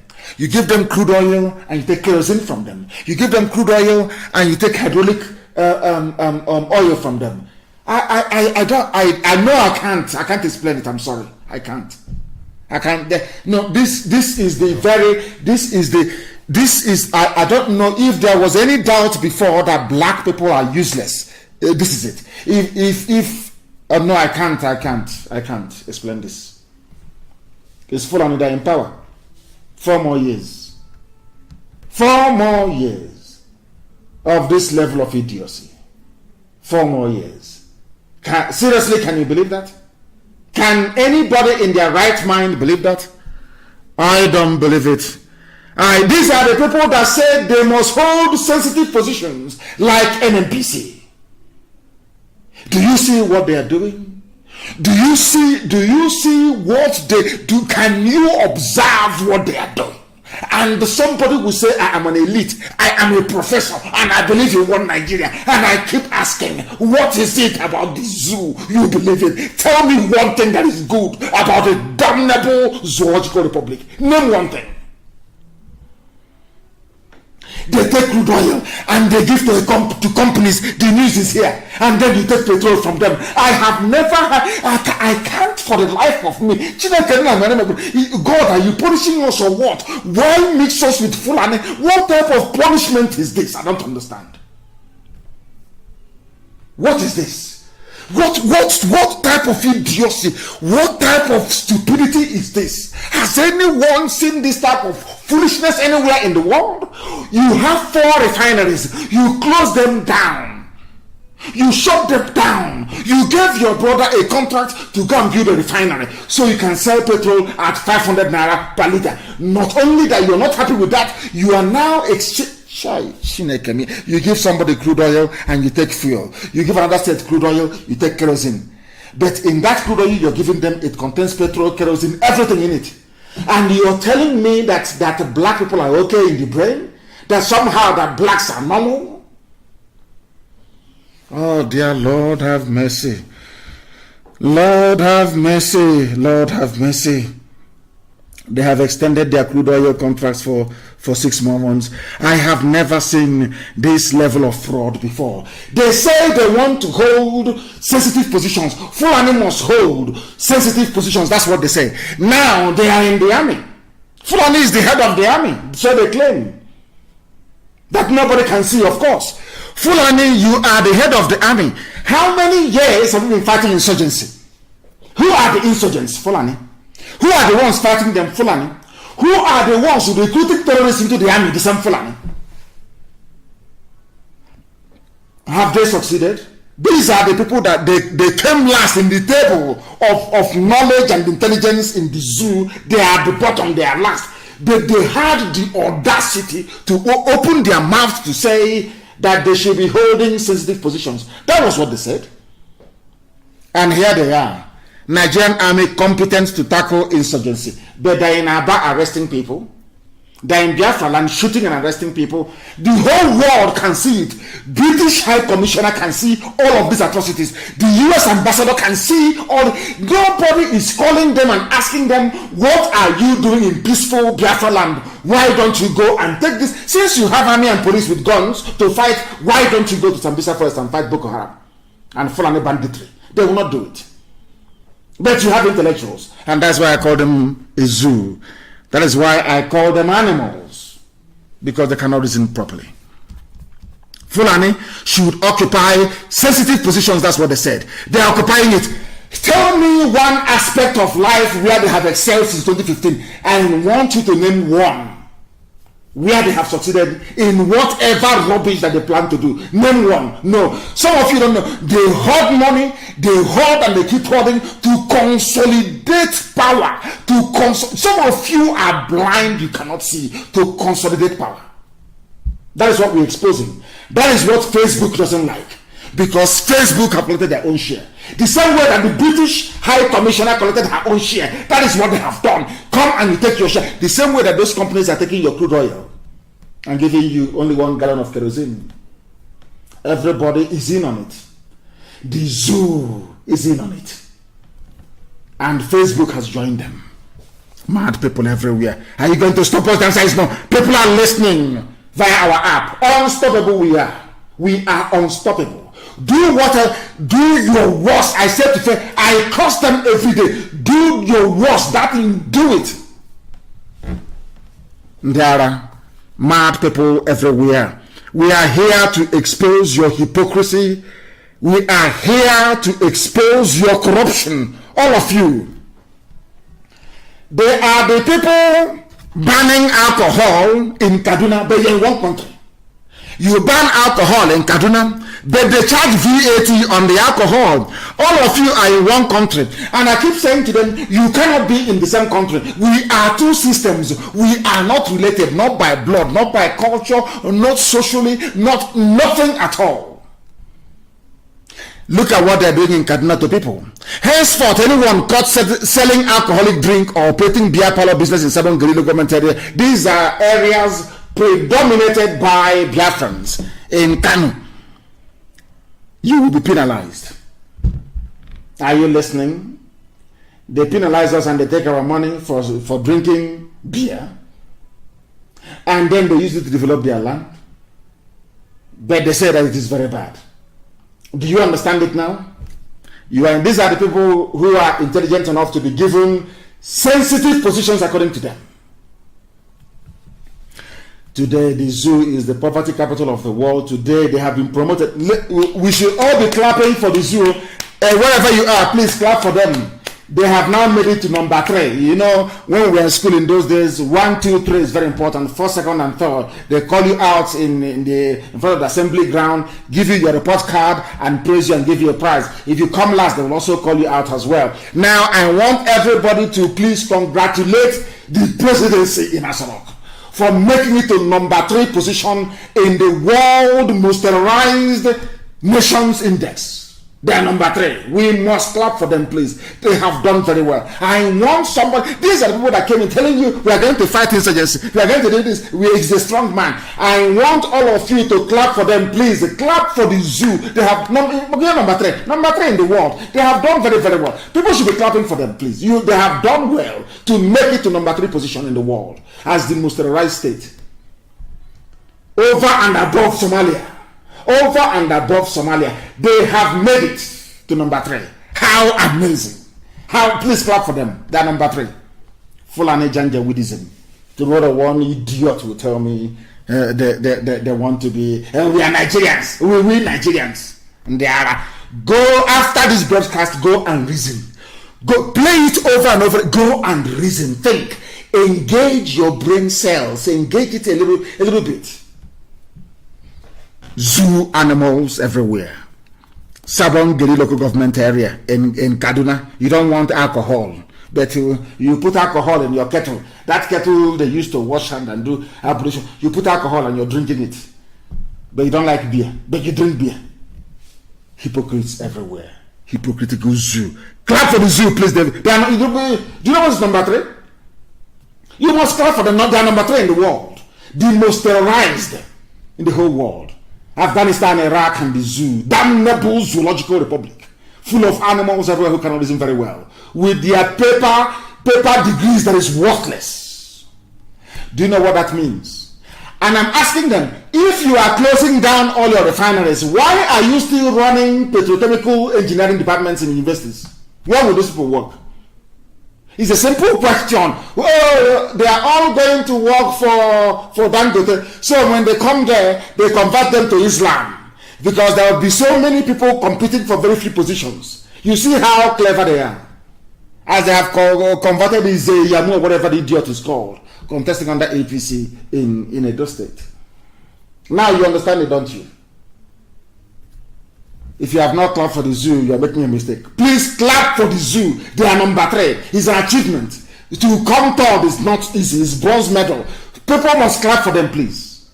Congratulate them. They have done very well. Clap for the zoo. Number 3, the most terrorized in the whole world. Britain will not say anything. As long as, if it's Jordan now, hey, the insurgency is too much, we cannot tolerate this, something must be done. But now the insurgency is in our bedroom. The insurgency has come. No longer on the streets or in the churches, it's in our bedroom now. You cannot hear them say, because it's a part of a grand alliance to Islamize and to terrorize us into submission. If you don't know, let me tell you. The more you are in the zoo, the more you are being swallowed up by Fulani Janjaweedism. Like a day will get it after his Yamu has been sworn in. You will get Fulani everywhere. You will get Ruga by force. Your waterways will be taken over. Fulani impurity and slaughter will continue. It is simple common sense if you are told you have any brain. Clap for the zoo. Zoo is number 3 in the world. The most terrorized. They have done very well. These are the idiots that came in saying that Jonathan couldn't do anything. Jonathan is weak and this, weak and that. Where are you today, all of you? Tinubu, where are you? Tinubu is making a video asking you not to vote for Baseki. Some of you idiots are listening. Nobody can ask him difficult questions. Because you're a Muslim. You want a fellow pastor who has converted to also be a governor so they can help you win in 2023. That's what the whole nonsense is all about. Not about this was a man that believed in restructuring. Now it's all gone. There's a way to do it. All lies and deception. All lies and deception. They said that you should give positions to Fulani Janjaweed. That was what they said. Give them position. You have given it to them. Now let me give you this is the final insult on the zoo. I want the world to understand that when somebody comes to you and says, I am a Nigerian, please, Bola has to spit in his the person, you are looking at something beneath an animal. Get a chain and tie around the person's neck and start dragging them like a donkey, because they are animals. I'm telling you the truth. Why do I say what I say? Why do I say what I say? It is this very news coming now. You can't believe it. You know, they say in the zoo, the truth sometimes is stranger than fiction. I'm telling you. You cannot make this up. Do you know what the news is? Lawyers sue.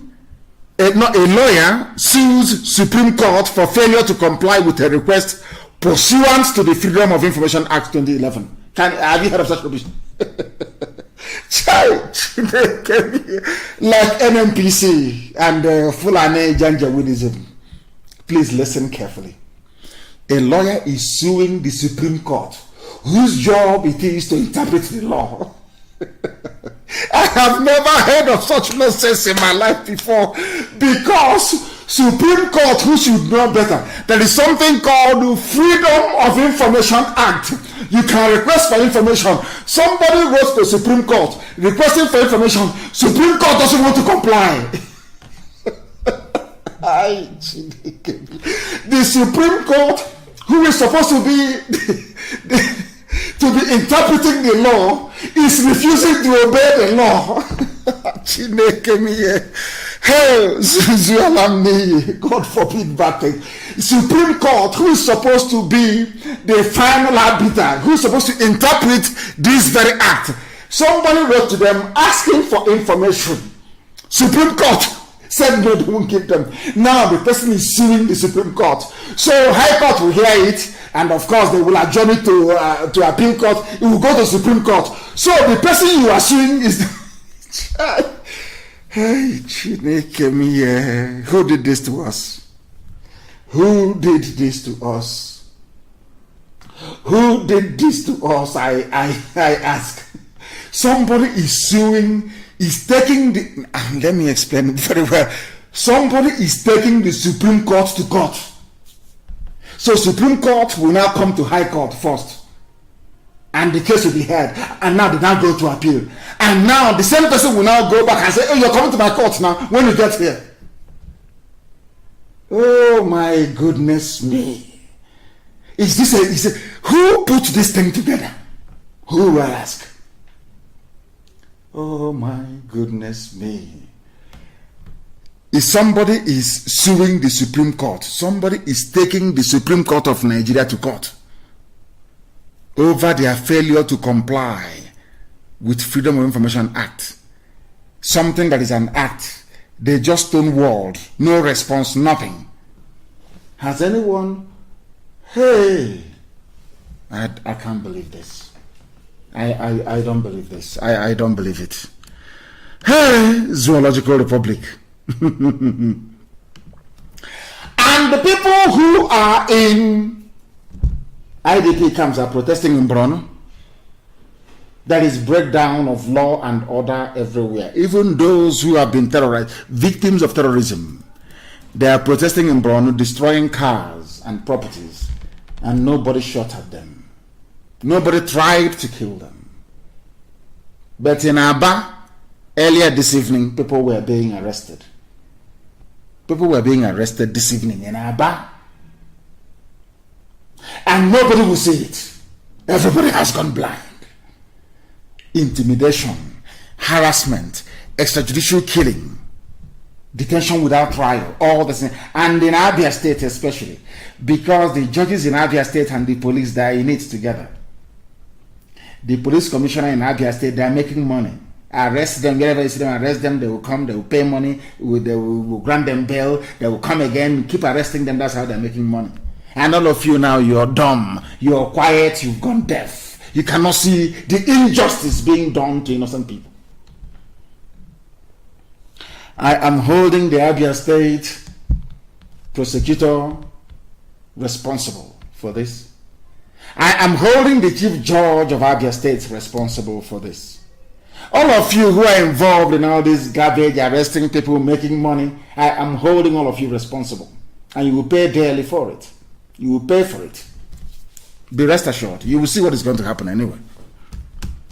People are protesting in the north, destroying properties, no arrests were being made.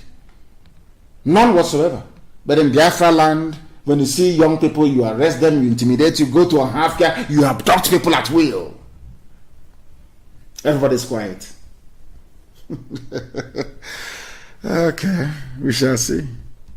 We shall see. We shall see. The same zoo that people are in, the same damnable zoological republic that some of you are in, claiming one Nigeria, one Nigeria, one Nigeria. They are telling you openly, we just have to take loans to do roads, rail, and power, so that investors will find us attractive and come here to put their money. Can you believe such rubbish?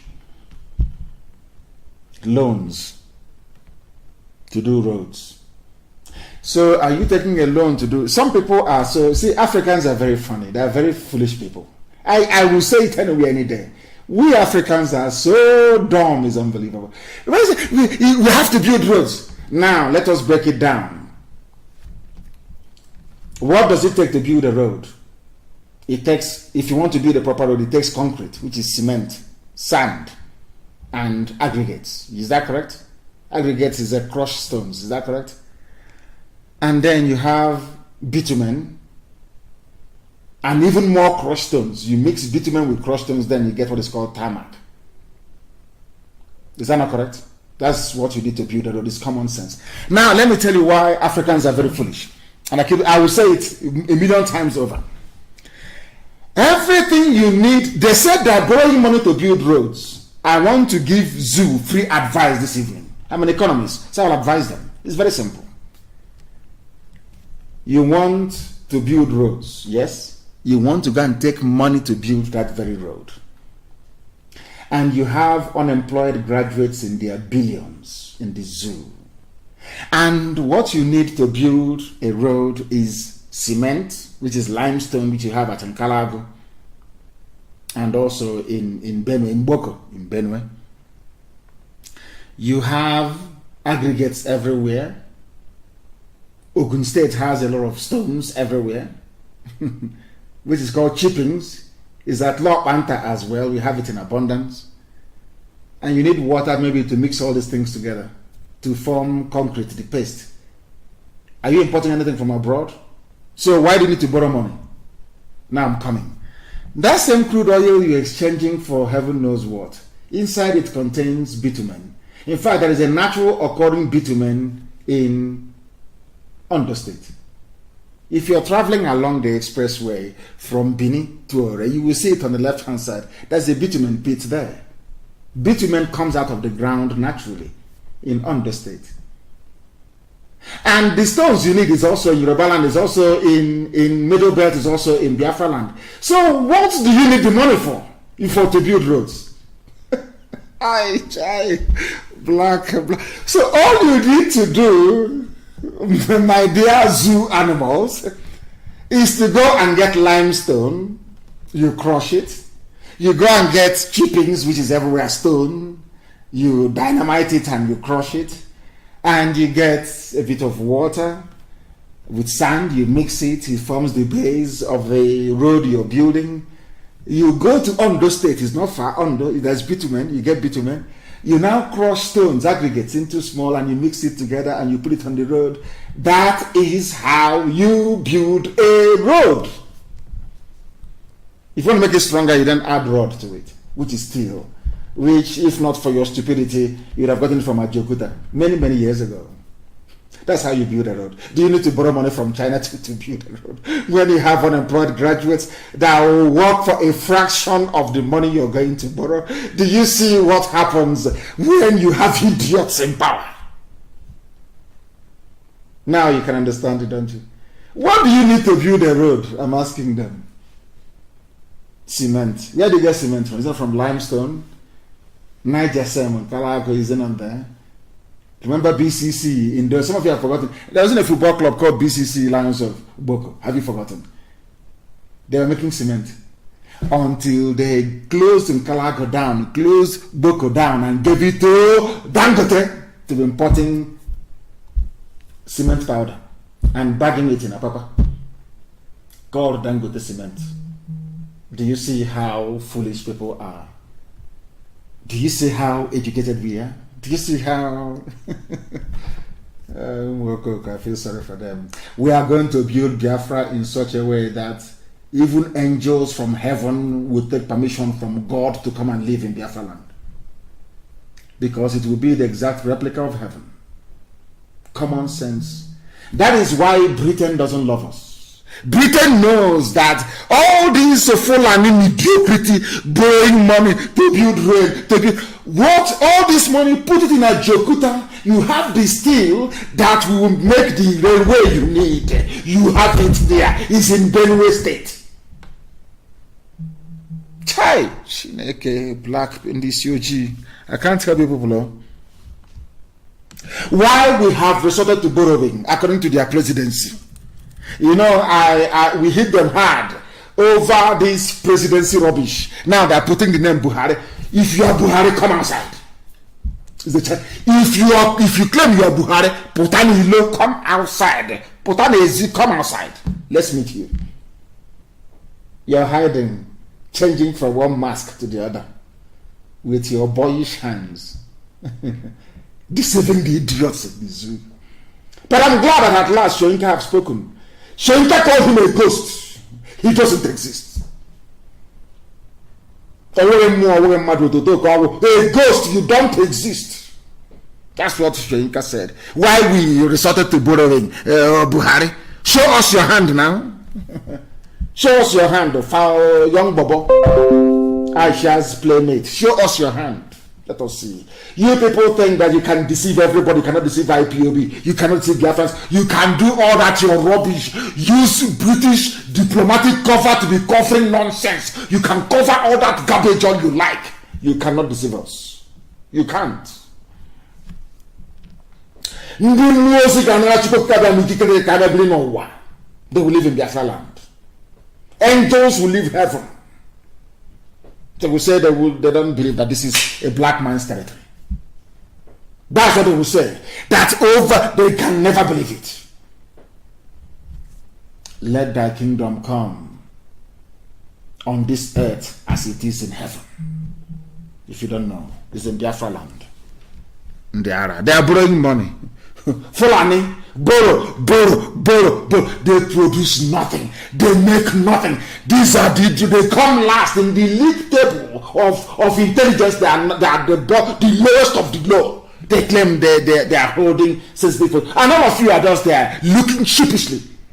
And I ask, Oduduwa, Biafra, Middle Belt, can Fulani defeat us?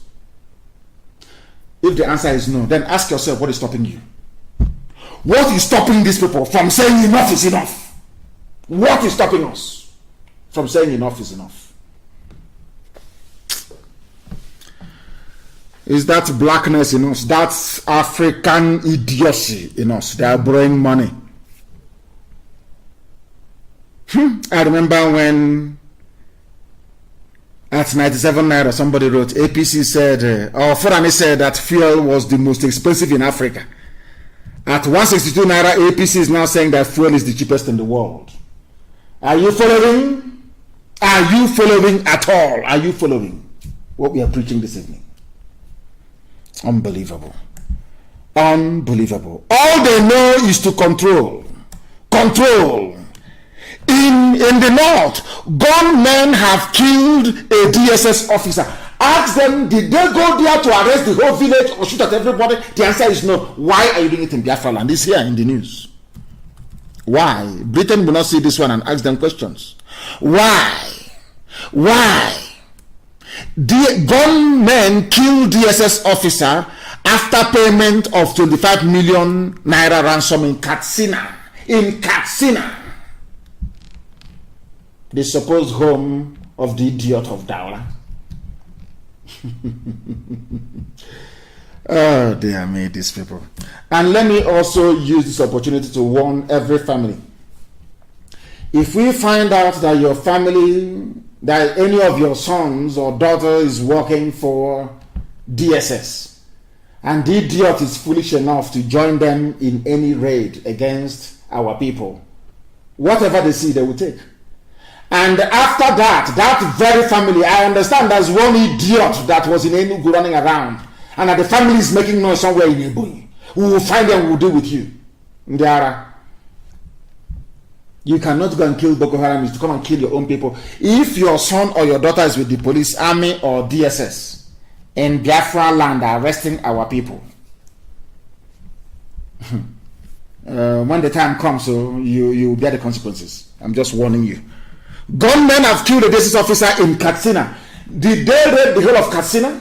Did they arrest everybody there? The answer is no. Ask yourself why. Because Fulani believes in terrorism and intimidation. They want to strike fear into your soul so they can control you. If you don't know that, then I cannot help you. That is what they are doing. We must proceed this evening. The time now is 8 minutes past 9 p.m. in the blessed land of Biafra. Bandits kill traditional leader and are brought in the same Katsina. We are going to fight insurgency. We are winning. Buratai said, or it is Buratai, not Buratai. Buratai said, because he doesn't exist. Have you seen him on video, live, anywhere? The answer is no, he doesn't exist. He's gone missing. I will never come back, as I told you before. How about Mama Daura? Have they spoken about him again? They're afraid. They're afraid that if they announce that Mama Daura is dead, Nnamdi Kanu will make another prediction about another person who will die. So they're saying, oh, that they are scared. No more. They can't announce it. Where is Buratai? He's saying that we are fighting insurgency, doing our best. You are fighting insurgency. And in Katsina, where the so-called idiot you claim, the mask wearer, comes from, where Aisha Buhari was married to, bandits have killed the traditional ruler, one other person, and abducted many. But you are in Biafra land arresting people. And I'm asking you, zoo animals, are your brains intact at all or not? Do you have brains at all? There is lawlessness and banditry, Fulani banditry in Katsina, but they are in Biafra and 82 division, Enugu, artillery in arresting innocent people, and the British High Commissioner is there keeping quiet and not saying anything. Now you understand, don't you? The day of reckoning is coming. It will come. It will come, and they will say, it will come. DSS will come to Enugu and kill unarmed IPOB family members, whereas Fulani Quranic bandits have killed DSS officers, police officers in Katsina, in Kaduna, in Zamfara, and nothing is being done about it. They said they're on high alert, that there is intel. There is intel. IPOB is planning an attack in Enugu State. But Fulani people are carrying out attacks in Katsina. They are carrying out attacks in Katsina. Yet their reliable intel will not tell them what Fulani are doing in the north. Overnight, Fulani terrorists became bandits. Your corrupt journalists will be writing bandits instead of giving it the right name, Fulani terrorists. They came, oh, we come in peace. We have come to the east to do business. Our motive is purely economic, not in our forests, not in our bushes, not in our farms. In fact, I'm telling you, Etiala, if you want to sell your cattle, put it in Dangote trailer, drive it down from the north, go to Gariki, go to wherever you sell your cattle, sell it and go back. Roaming in our villages is anyway. There's no need talking too much. When the time comes, you will see. All of you will know. You will know. And for the very first time, Ohaneze released a statement that sounded like statements coming from human beings. And the funniest thing is that this very statement they issued is a vindication of everything that IPOB have been saying for years. Now, the only thing left is for Ohaneze to come out and say that they apologize for Python Dance for what they did on September the 14th of 2017. I'm going to read it for you so you understand that we always win. When we say to people that we always win, they don't understand what we win. Eventually, you can do all your nonsense, dance about naked in the marketplace. Eventually, you will come to the position of IPOB that we are always right. I say it without apologies to anybody. We are always right. We get it right. The time we begin, you may not see it because you're blind. You're not polished enough, not enlightened enough, not educated enough, not schooled enough in what is happening in the zoo. Eventually, you come down to our position, and I'm going to read it for you. I'm going to read this statement from Ohaneze, that the world may know that IPOB is always right. That thing we saw hiding from the police and the army. You that went to Asorok, you couldn't see it. The army was pursuing us and police pursuing us, killing us. That thing we saw hiding from the army and police, you that went to Asorok, you couldn't see it. This is confirmation. I'm going to read it to you. Published by Vanguard. Please, somebody should post this on my page. State of emergency statement. Ohaneze tackles Buratai. Now listen very. I'm going to read it for you verbatim from top to bottom. Ohaneze Ndibo worldwide has tackled the Chief of Army Staff, Lieutenant General Toko Buratai, over his alleged statement that he would declare state of emergency in the southeast if security operatives are attacked in the zone. Ohaneze wondered why Buratai chose a relatively peaceful southeast to vent his anger while he has not done the same in the north.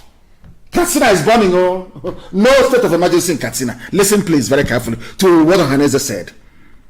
He has not done the same thing in the north central, northwest and northeast, which has become theaters of war and where army posts and bases have been subjected to incessant attacks. The Apex Igbo Leadership Group, that's what they call them, said that the threat by General Buratai is a vindication of the belief that the southeast is being regarded as a conquered territory. Hallelujah. Now they know we are a conquered people. Exemplified in the army of occupation stationed in the area. Now Ohaneze has agreed after very many years, nearly 7 years, that the army of the zoo in Biafra land is an army of occupation. Now they know. Ohaneze also queried Buratai's constitutional power to declare a state of emergency. That is to tell you there is nobody in Asorok. He couldn't have made that statement if there was a living president. Very simple. No idiot, no army person can declare a state of emergency. It is the prerogative of politicians in Asorok. For Buratai to say it means there is nobody in Asorok is common sense, but of course we are black African people, but our brain is not developed to reason such through. Saying that his threat, that's Buratai's threat, smacks of reckless impunity of public officers and a tacit manifestation of the vacuum in governance at the federal level. Now they have agreed. Ohaneze have now agreed there is vacuum. You know what vacuum means? They're hiding it in English. It means Buhari is no longer there. There is a vacuum. There is nobody in Asorok. Asorok is empty. Are you following?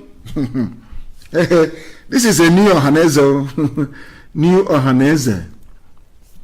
In a statement signed by the Acting Secretary General and National Publicity Secretary Prince Uche Ache Okpaga, Ohaneze lashed at Buratai for watching the governor of Katsina State negotiate and take pictures with armed bandits, and now turn around to threaten to impose a state of emergency in states where unarmed citizens are agitating against the harsh and inhuman conditions that they have been subjected to by their government. Now, you listening?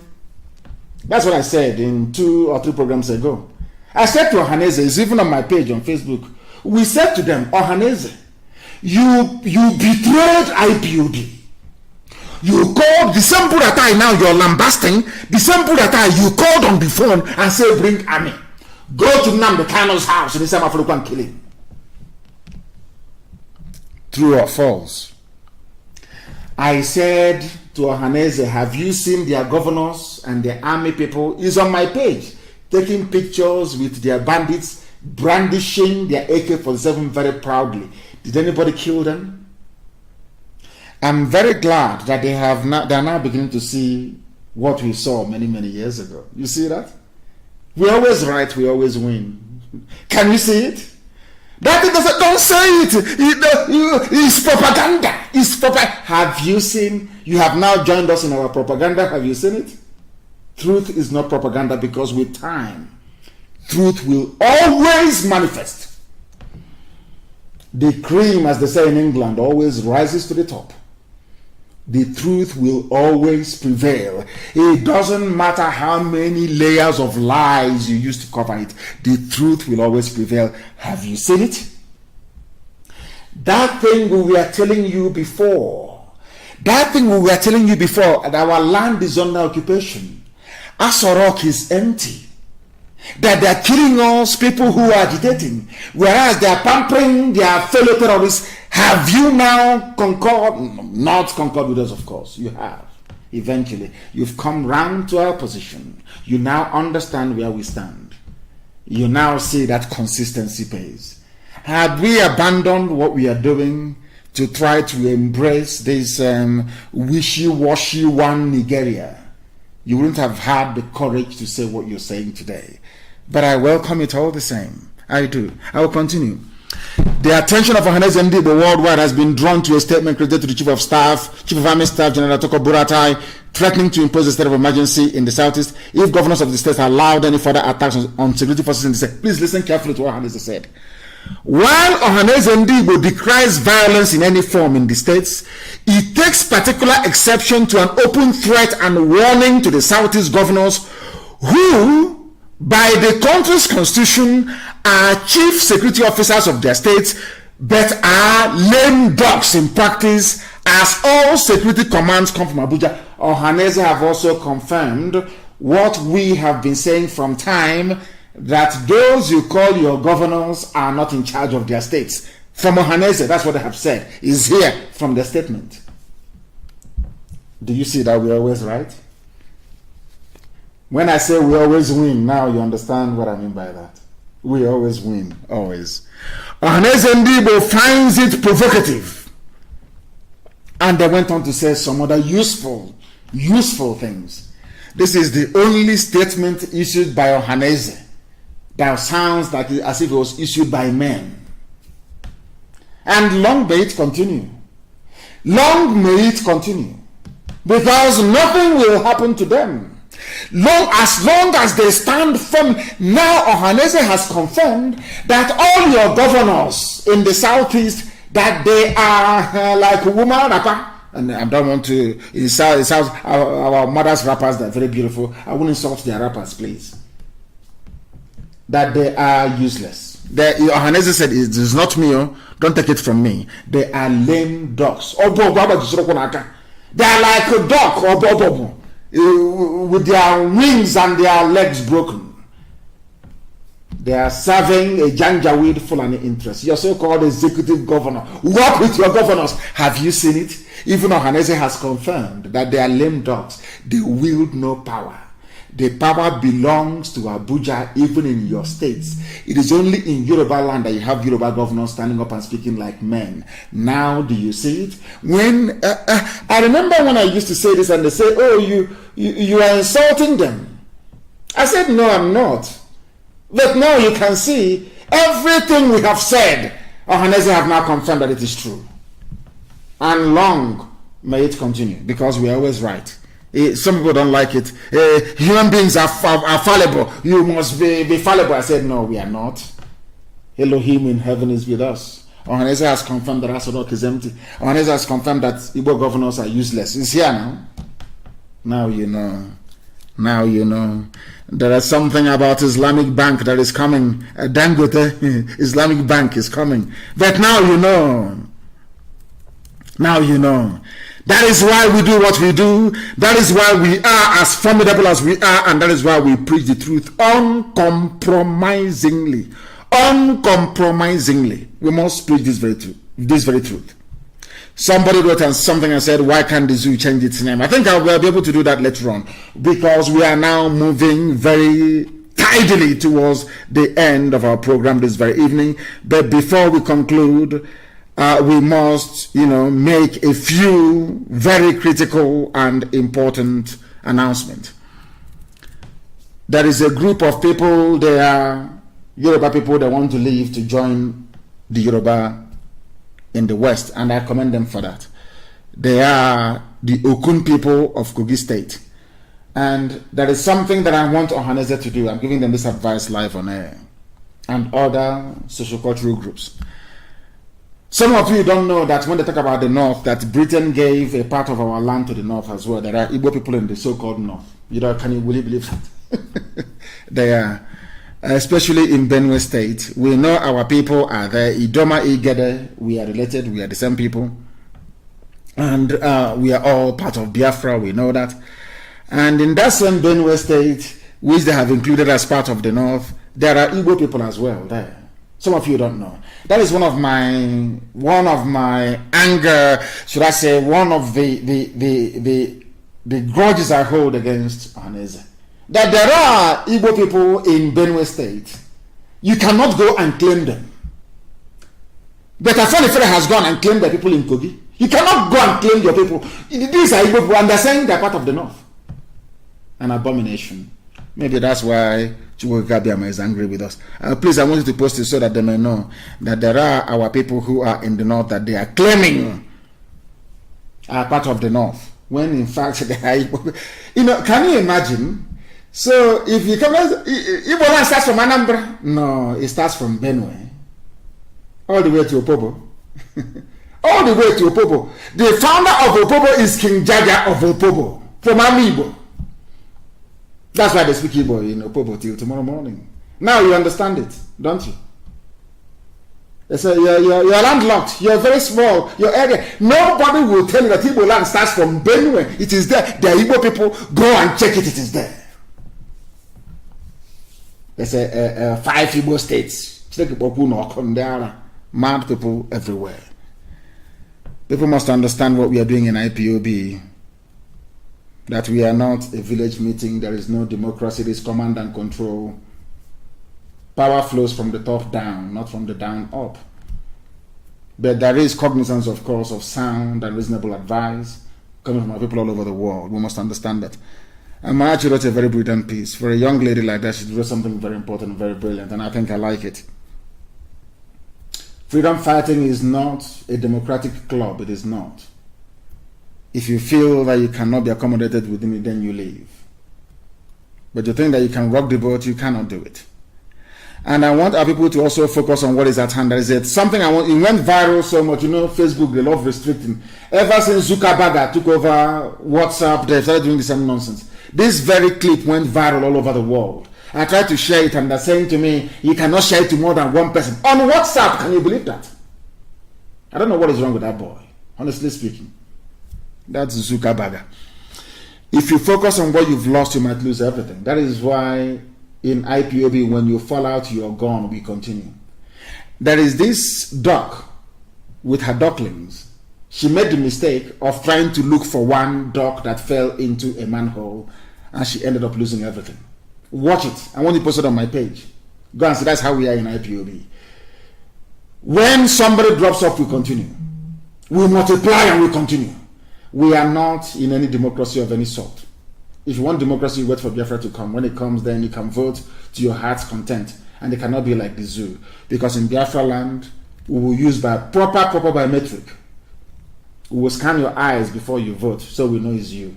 And your fingerprint as well before you. It's live. You will scan it. The same way before you open your iPhone, it scans your face. That is what we're going to have. The type of technology we have in Biafra land to vote.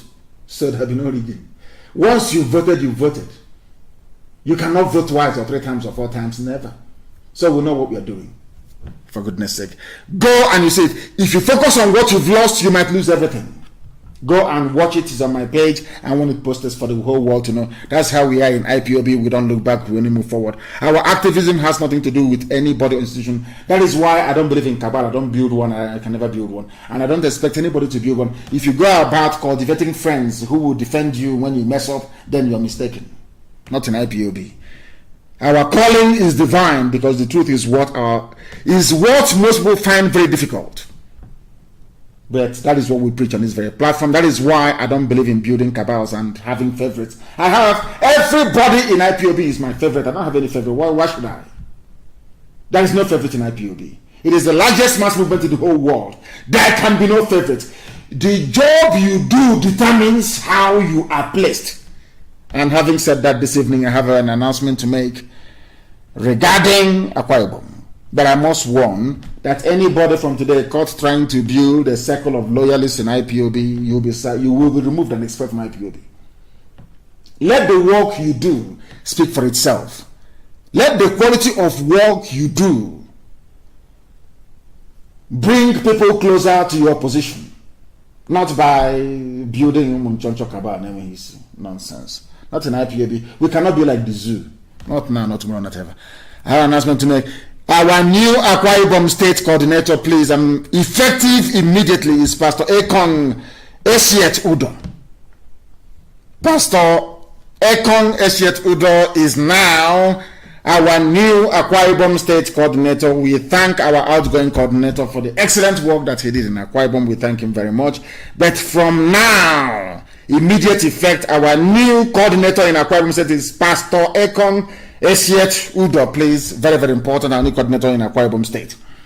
And I must say, we don't have volunteers in foreign land, please. Anybody telling you about volunteer or anything of that sort, any security outfit in a foreign land, no. No.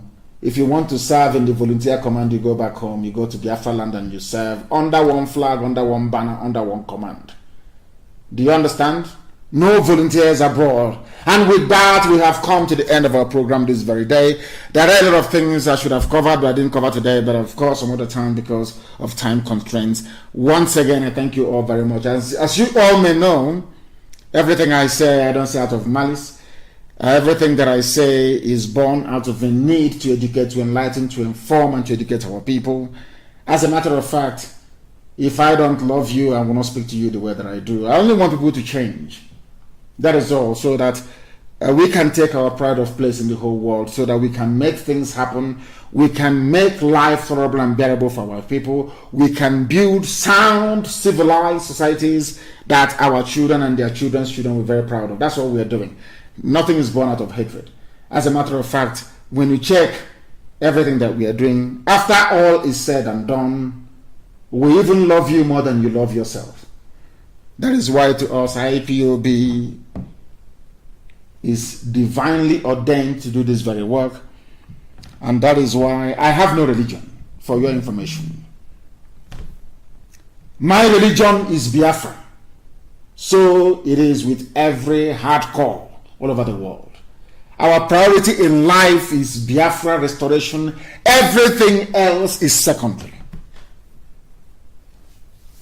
Here on Radio Biafra is where we worship, because Elohim Chukwokika Biama is our God.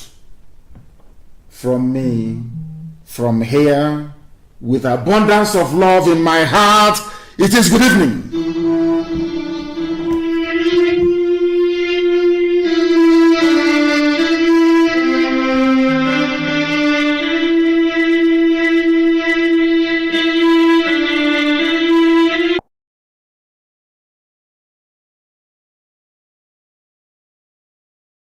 another Savior. Holy, holy, holy, holy, Adimebujuku, another Savior. Another Savior. Holy, holy, holy, holy, Adimebujuku, another Savior. Well, this is Mobien.